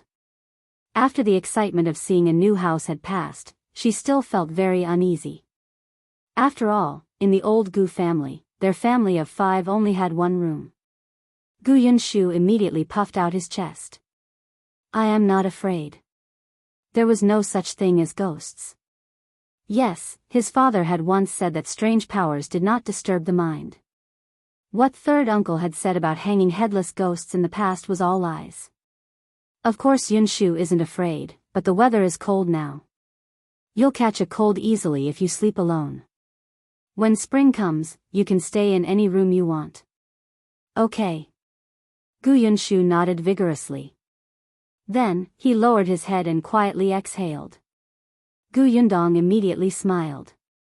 She took the 2 children's hands and walked to the room. She started talking about the decorations. Gu Yunshu had carefully planned her room. There was a desk here and a cabinet there. Gu Yunka was much simpler. The young lady was a little vain now and said that she wanted to plant flowers in the room.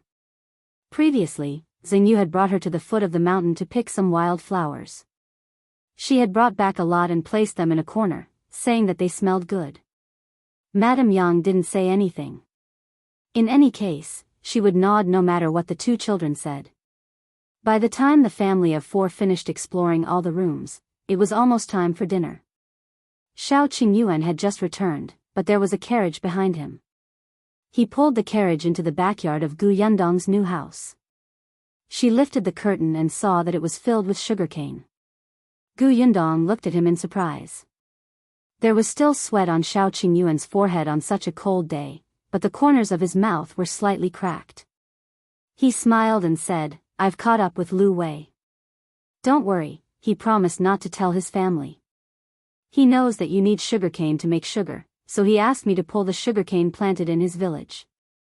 Gu Yundong's mouth twitched. No wonder he came back so late. After some thought, she asked Shao Qingyuan, it's free, right? Ahem, of course. Shao Qingyuan lowered his head slightly. He wanted to laugh but held it in. Gu Yundong nodded in satisfaction. At least he knows a little about the ways of the world. She could help him win too, perhaps more shops later. She saw Shao Qingyuan's travel-worn appearance and thought about how he had helped her keep an eye on Gu Xian'er even though he hadn't eaten much for lunch.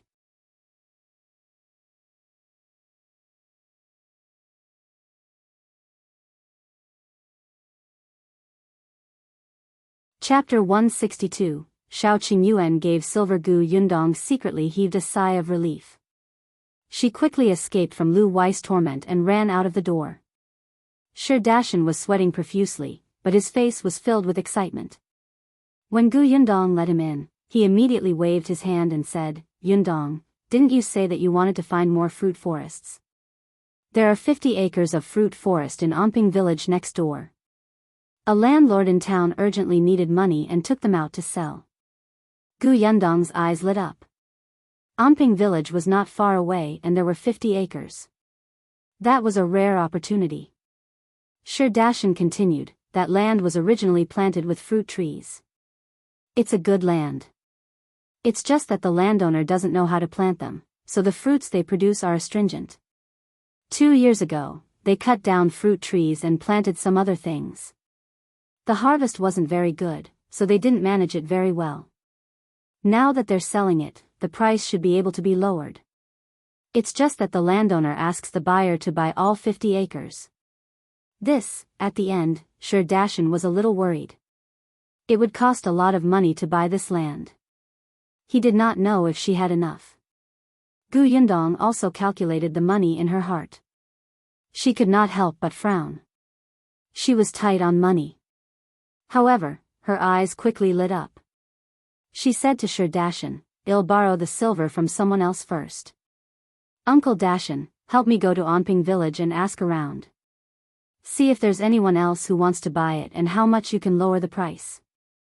"All right." Dajiang immediately turned around and left.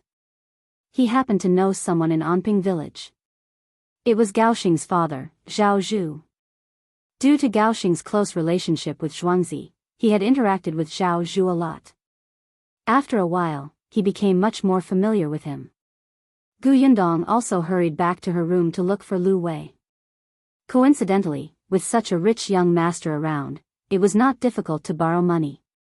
When the sugar was sold for a good price later, she would have the ability to return the money to him. At most, she would only need the money for liquidity for half a month.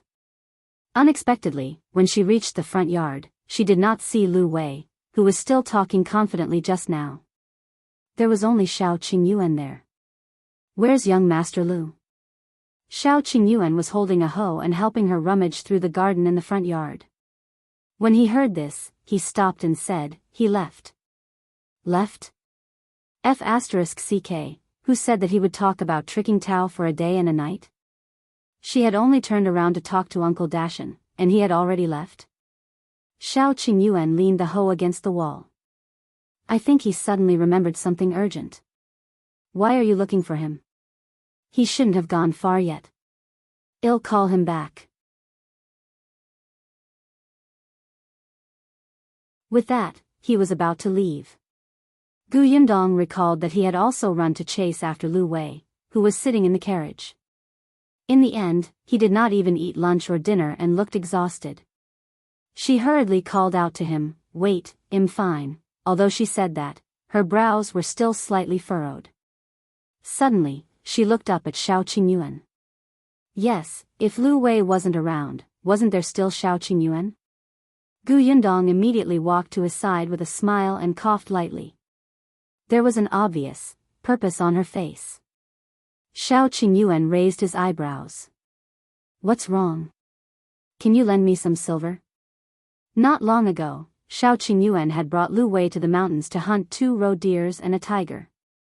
Liu Yi was generous and had promised to give him 100 taels of silver as long as Shao Qingyuan brought him into the mountains to hunt roe deers. In the end, Shao Qingyuan not only caught 2 roe deers, but also a tiger. In the end, he even saved Liu Yi's life. Yundong did not ask how much money was given, but it was definitely a lot. "Wait for me." Shao Qingyuan didn't even ask why she wanted money. He turned around and returned to his house. Not long after, he came over with a box. "Here you go." Yundong was stunned. Wasn't this too straightforward? She slowly opened the box. The next second, her eyes widened.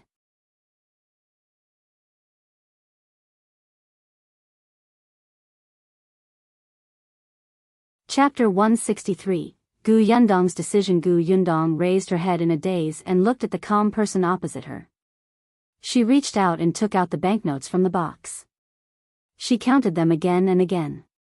800 taels, he actually had 800 taels of silver.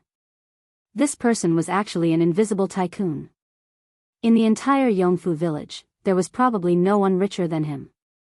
But the problem was, you have so much money, yet you still eat dry steamed buns, live in a dilapidated house, and wear clothes filled with patches.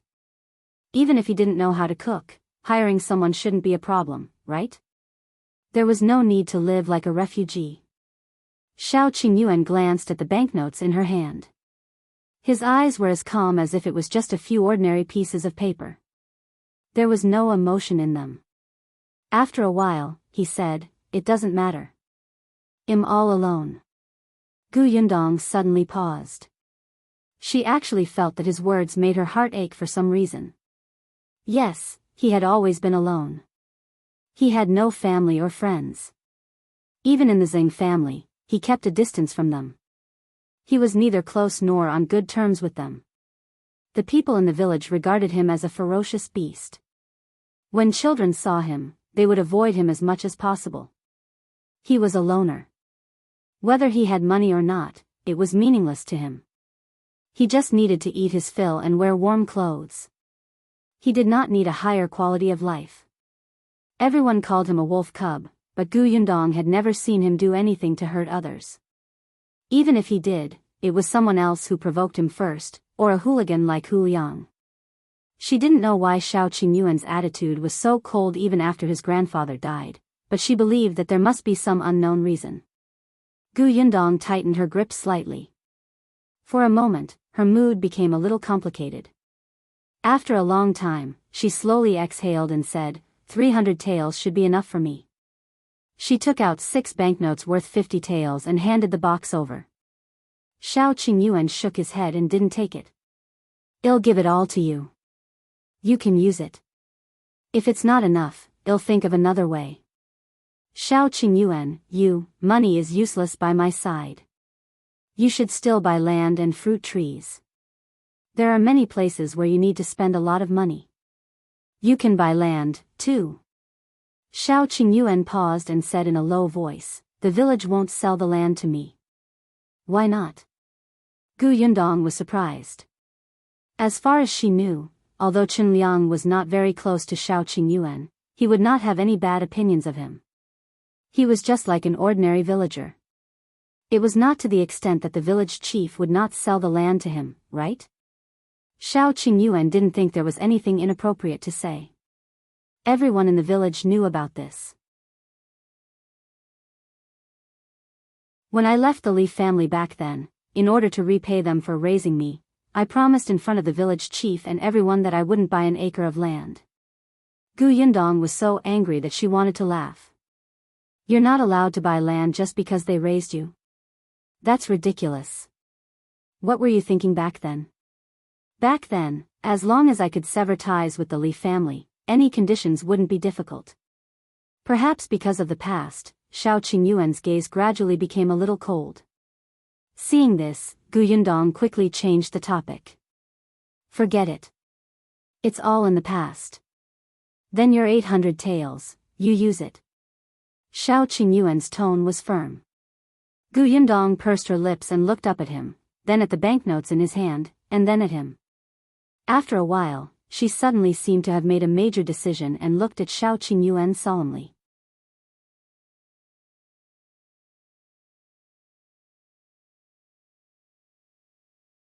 Chapter 164, Buying another 50 acres. Since you know that in making white sugar, you should have guessed that I'll definitely turn this into a business in the future. Yundong said, how about this? Since you have no use for the silver, I'll use this silver as a share for you. When the time comes, I'll give you 20% of the profits from selling white sugar. How about that? She thought for a moment and added, but it's just the sugar business. If I have other businesses in the future, you won't have a share. Yundong had thought about it. She was the only one who knew how to refine white sugar. She had a lot of things to do. In the future, she would have to make dried sweets and fruits. She would have to find someone she could trust to share the burden. Qingyuan was alone without any relatives or friends. Moreover, he was brave and resourceful. He was not a soft-hearted person. Most importantly, she realized that this person had a tacit understanding with her. Working with such a person would save her a lot of trouble. Most importantly, she realized that Qingyuan was very obedient. Of course, there was also her hidden selfishness. Qingyuan was stunned. He didn't expect her to make such a suggestion to involve him in what she was doing.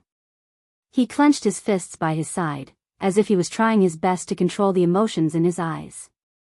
Seeing that he did not speak in a long time, Yundong asked softly, do you think it's too little? Then, 10%. Qingyuan suddenly looked up and interrupted her. 10% is enough. Isn't it a little too little? Why did she feel an inexplicable sense of guilt? It's enough. It's enough. His eyes were bright as he looked at Yundong and smiled. In the future, I'll do whatever you want me to do. There was no need to find an excuse. Yundong was speechless. These words sounded strange. But the matter was settled.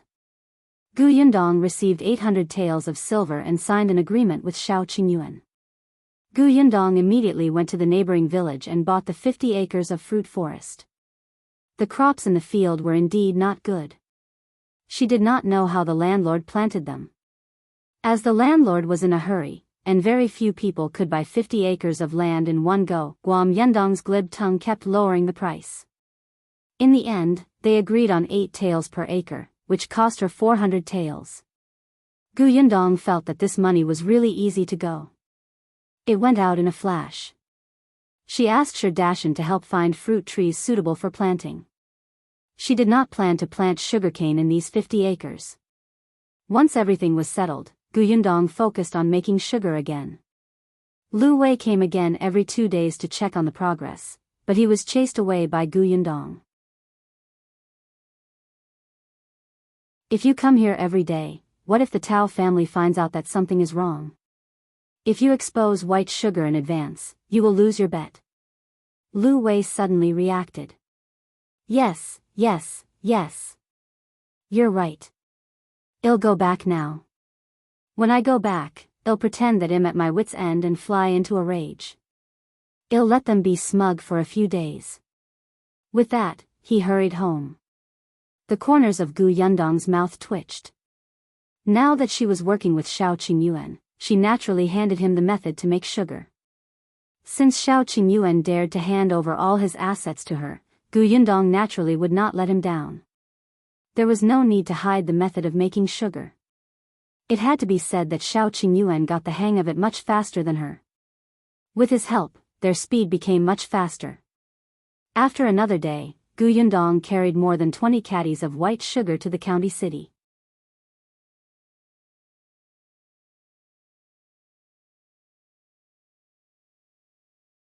Chapter 165. Little Liu Yi. Gu Yundong went to the Liu residence. Because of Liu Yi's instructions, she was not stopped when she entered. Liu Yi was very happy to see her. He was even happier to see the 20 catties of white sugar. He took it and was about to leave. Gu Yundong could not take it anymore and kicked him. Didn't we agree on 10 days? It's not time yet. But isn't it already 20 catties? Liu Yi felt wronged. If he counted enough catties, he could throw it at Tao Xing's face. Gu Yundong secretly suppressed the anger in her heart. So have you forgotten the second point I mentioned last time? The second point? Liu Yi thought for a while and finally remembered. Backer? Yes. Gu Yundong glared at him fiercely. I'm going to look for Qin Wenjing now to test his intentions. Your brother hasn't gone to school yet, right? Find me a clean servant's clothes. Why do you want the servant's clothes? To send your brother to school. She had specially woken up early in the morning and waited for the city gate to open before coming over. Did he think she had nothing better to do? Seeing that she looked like she wanted to eat him up, Liu Yi hurriedly went to look for Luan. Go. Find a new set of clothes. Luan quickly took out a set of clothes. They were a little big. Fortunately, the weather was cold now. Gu Yundong could just put them on outside. Then, Liu Yi went to his younger brother's courtyard and told his younger brother's servant that he would personally send him to school today. In the end, as soon as he led his brother Liu Yi to the door, he handed him over to Gu Yundong. This was the first time Gu Yundong had seen Liu Yi's younger brother. He looked to be about the same age as Gu Yunshu, but his tense face and hands behind his back made him look like a little adult. Liu Yi was not surprised to see Gu Yundong. On the way here, his brother had said that a friend of his would send him there today. It seemed that this was the person. Liu Yi nodded at her and pointed at the book box at the side. Take it and let's go. Then, he got the coachman to carry him into the carriage. Gu Yundong looked at the book box and could not help but laugh. She followed him into the car. You're nothing like your brother. Liu Yi nodded and said with a serious expression, Father said that eldest brother can't be put in an important position. I have a huge responsibility and will support the entire Liu mansion in the future. Gu Yundong wanted to laugh but did not dare to. However, Liu Yi continued, since you're my brother's friend, I hope you can persuade my brother to read and write more often in the future and not take him to places he shouldn't go. Yundong asked, what do you mean by places he shouldn't go? Liu Yi thought for a long time but couldn't think of anything. His little face turned red. How could he know what was a place he shouldn't go? It was just that when his parents said so, he learned it. But when he saw Yundong's curious expression, he could only straighten his neck and say in a childish voice, you know what it is. Then, he changed the topic and urged the coachman to set off quickly. Yundong felt that this child was quite interesting. If Yunshu became his classmate in the future, it would definitely be interesting. Thinking of this, she was looking forward to seeing Qin Wenjing. However, what she did not expect was that just as she set off, another carriage came from outside the Liu residence. As soon as the carriage stopped, a young man got out. In the Liu residence, old Master Liu had just heard that a girl had entered the residence to look for his son. He wanted to ask Liu Wei to come over and clarify things, but he suddenly heard the butler say that Qin Wenjing had come.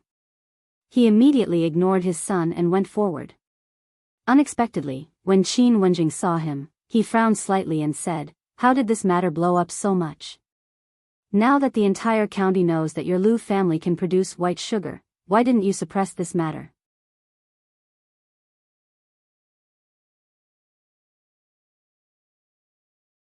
Chapter 166, The Liu family's backer suppress it? Speaking of this, old Master Liu was so angry that he gritted his teeth. It's all that prodigal son's fault. I wanted to suppress it, but just as I spoke to old Master Tao, Liu Wei had already made a bet with Tao Xing in front of everyone in the city. What else can I say? Qin Wenjing did not expect Liu Wei to be so unreliable. This matter had blown up too much. If it was not contained, someone would make a big deal out of it. Qin Wenjing had some friendship with the Liu family. Old Master Liu was a concubine son of his uncle's family. When he was young, he was forced to leave home. He happened to meet the current emperor, who was only the sixth prince at that time. Coincidentally, he became the sixth prince's subordinate. Later, he had been secretly helping the sixth prince. Old Master Liu and his cousin had a good relationship when they were young. After the sixth prince became the crown prince, the Liu family's status naturally rose. However, the late emperor was still alive at that time, so he couldn't show it openly.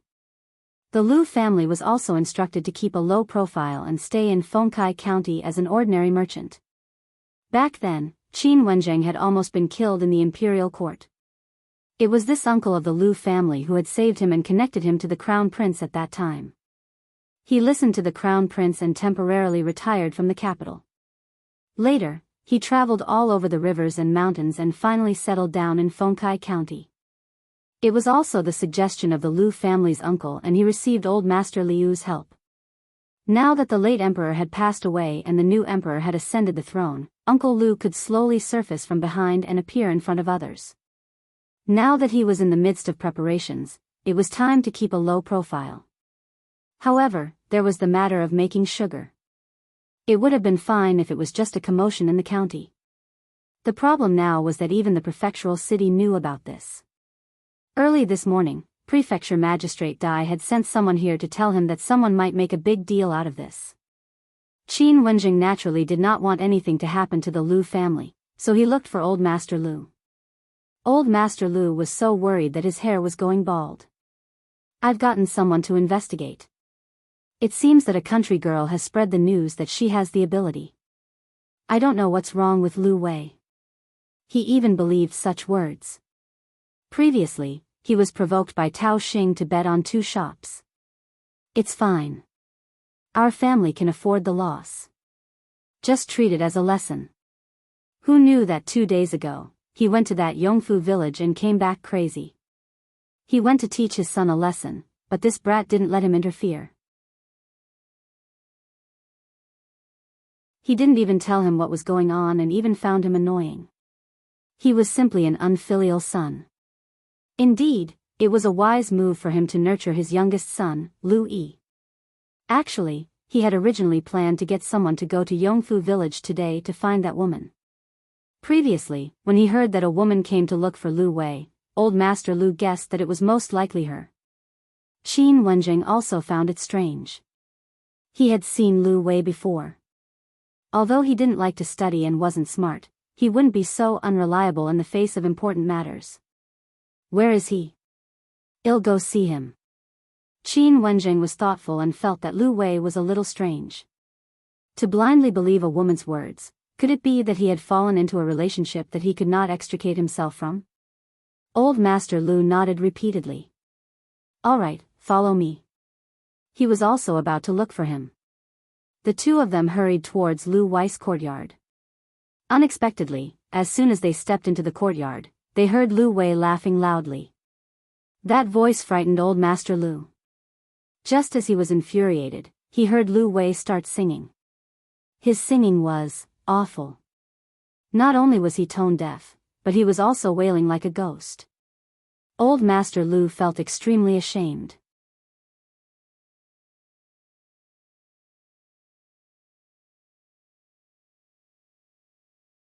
Chapter 167, School Entrance. Qin Wenjing could not help but twitch his lips. He looked at Old Master Liu. Don't tell me he's lost his mind? Old Master Liu's expression changed and he hurriedly rushed in. As soon as Liu Wei turned around while singing, he saw Old Master Liu and Qin Wenjing coming in. His singing had just reached a high-pitched stage, but at this moment, it stopped abruptly, as if a duck was being strangled. The expression on his face froze, and his mouth opened wide, looking especially ferocious. Old Master Liu felt his heart ache and quickly came over to help him sit down. Why did you suddenly go crazy? I heard that a girl came to look for you previously. Did she do something? Father will send someone to capture her now. Liu Wei blinked and finally came back to his senses. He hurriedly reached out to hold his father's hand and shouted, Wait, wait, wait. Father, what crazy illness are you talking about? I'm not crazy. I'm fine. I'm just happy. It sounded normal. Old Master Liu frowned. If you're happy, why are you shouting? Hee hee, father, you don't know why I'm happy. Let me tell you, No, I can't say it yet. In short, I'll be able to help father earn 5 shops soon. At that time, father, you can't say that I'm a wastrel and unfilial son anymore. I'm also very considerate of the Liu family. Old Master Liu snorted. Forget it.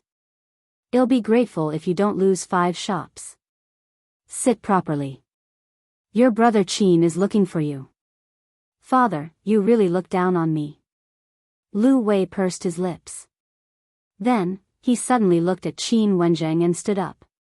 Brother Qin, why are you here? Yundong had just gone to school to look for Qin Wenjing when Qin Wenjing appeared at his house. Wasn't she missing out? Liu Wei hurriedly urged Qin Wenjing, Brother Qin, hurry back to school. Old Master Liu was so angry that he almost fell backward. He really should throw his son away. He slapped his son's back. What are you talking about? Your big brother Qin came to see you. Don't be ungrateful. No, father, Liu Wei wanted to explain, but he didn't know how to start. On the other hand, Qin Wenjing still remembered the purpose of his trip and said, Liu Wei, the matter of your bet with the Tao family has blown up too much. It's better to resolve this matter as soon as possible. I have an idea on my side. I can turn this big matter into a small one. I just want you to suffer a little. Are you willing? I'm not. He was about to slap his enemy in the face. Why should he be wronged? Qin Wenjing was stunned and felt a headache coming on. Do you know how serious the consequences of this matter are? When the time limit for your bet is up and you can't take out the white sugar you mentioned, the Liu family might lose more than 5 shops. You might even lose the entire Liu family. I know, but Liu Wei's heart was itching. He even wanted to put the white sugar under Qin Wenjing's nose and tell him that he had it. But he could not. If he ruined Gu Yundong's plans, she would definitely skin him alive. Liu Wei couldn't help but shudder. He couldn't care less and reached out to push Qin Wenjing out. Brother Qin, go back to school first. When you go back, you'll know everything. Really, I beg you to go back quickly. If there's no result when you go back, come and look for me in the afternoon. I'll do whatever you say. Qin Wenjing was stunned. He narrowed his eyes and looked at Liu Wei for a moment before finally nodding. Okay. He bade farewell to old Master Liu and turned around to go home. Liu Wei heaved a sigh of relief. Gu Yundong would probably thank him. Yes. At this moment, Gu Yundong had already brought Liu Yi to the school. As soon as they got off the carriage, they saw many people surrounding the school gate.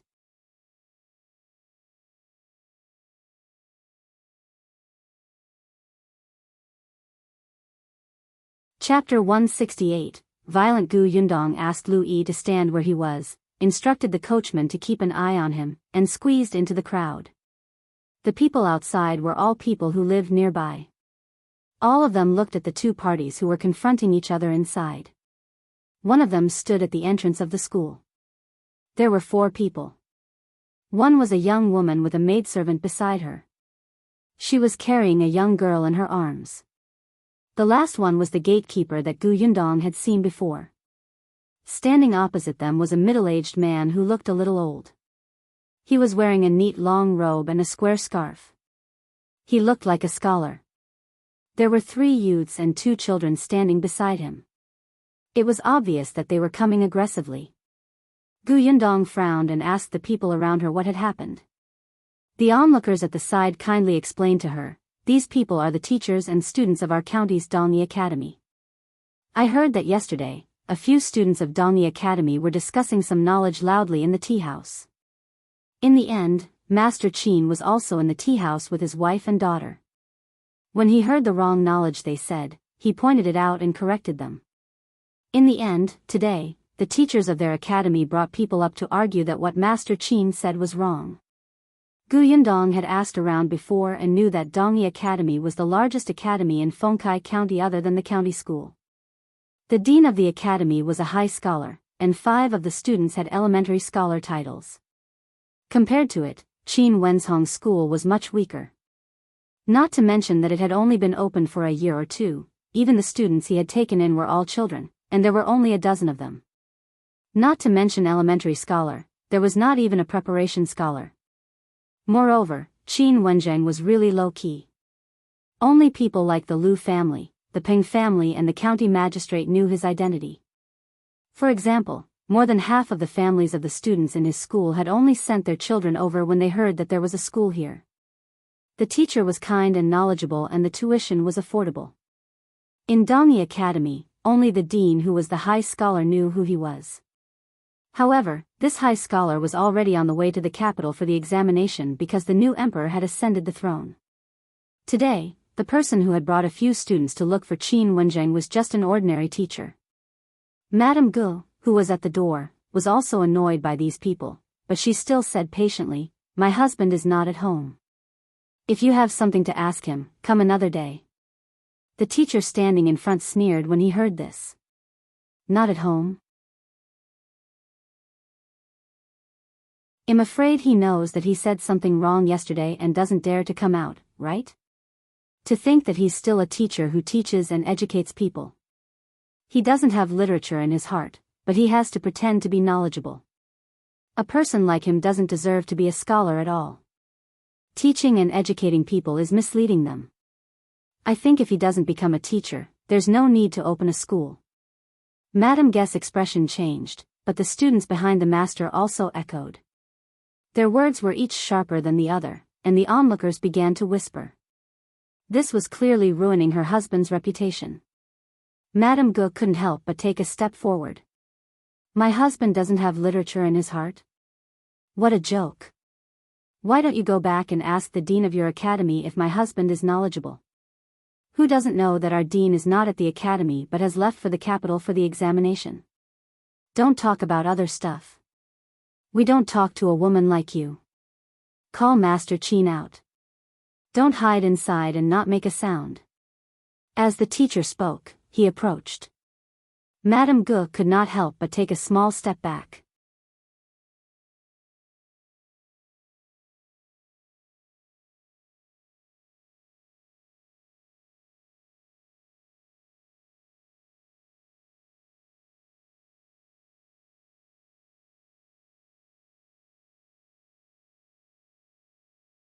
Indeed, only women and villains are difficult to take care of. The master nodded vigorously. You're right. The ancients were right. Only women and villains are difficult to take care of. Yundong suddenly scolded, "Hey, you unfilial sons." The few of them were stunned and did not understand. How are we unfilial? Your mothers aren't women? You actually said that she's difficult to raise. You don't want to support her, right? If this isn't unfilial, what is? The few of them blushed. The teacher's heart ached. He pointed at Yundong. You're being unreasonable. I'll speak the truth. If you can't win, shut your mouth. What a disgrace. Yundong slapped his hand away. The master's face gradually contorted. Suddenly, he felt his vision turn black and his entire body fell backward. Master, master. The three students were shocked. They hurriedly supported him and glared at Yundong before running away.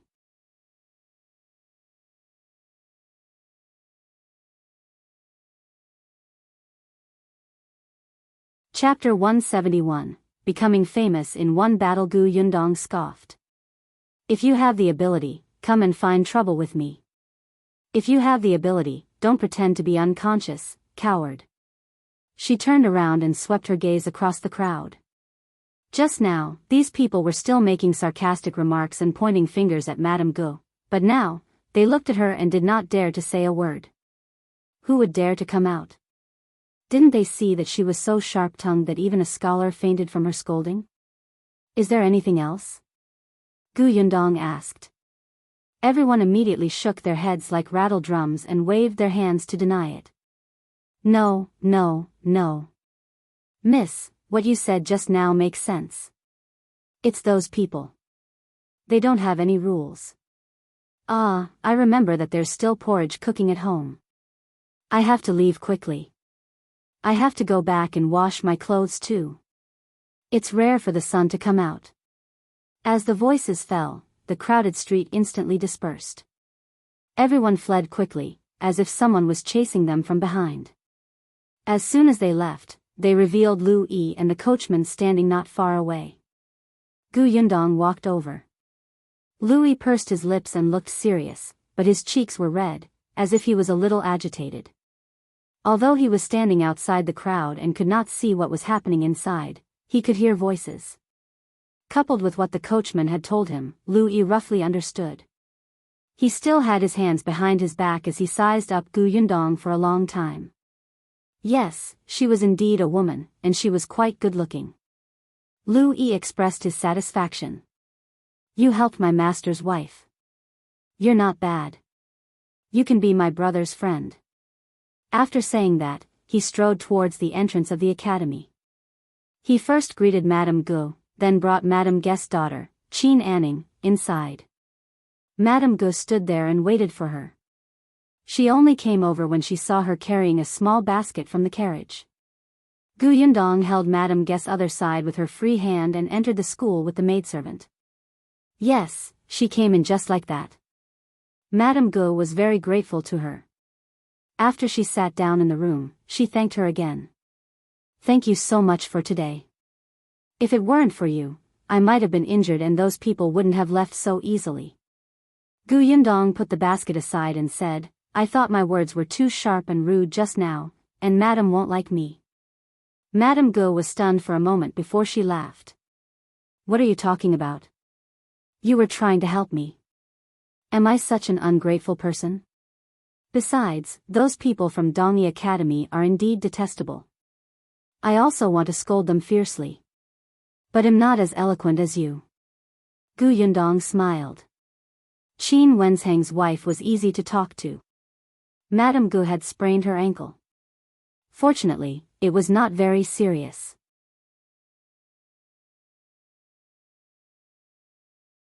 There were not many servants in the Qin family.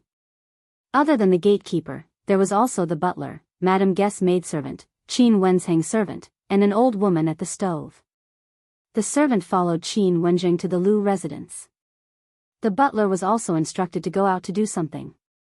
The old woman went to the market to buy groceries, which resulted in only Madame Gu and few people in the house. Now that the old woman was back, she knew how to take care of injuries. She took the medicinal wine and rubbed the ankle hard. Madame Gu changed her clothes and came out of the inner room to talk to Gu Yundong. I haven't asked for your name. Why did you dress up as a servant and follow the young master of the Liu family here? What's the matter? Gu Yundong nodded. My name is Gu Yundong. Am indeed here for something today. Miss Gu, please speak. I want to. She had just started when hurried footsteps came from outside. Madam, how are you? You're tuning into the Carefree Valley YouTube channel. Don't forget to subscribe and join us on this journey to catch the most captivating stories.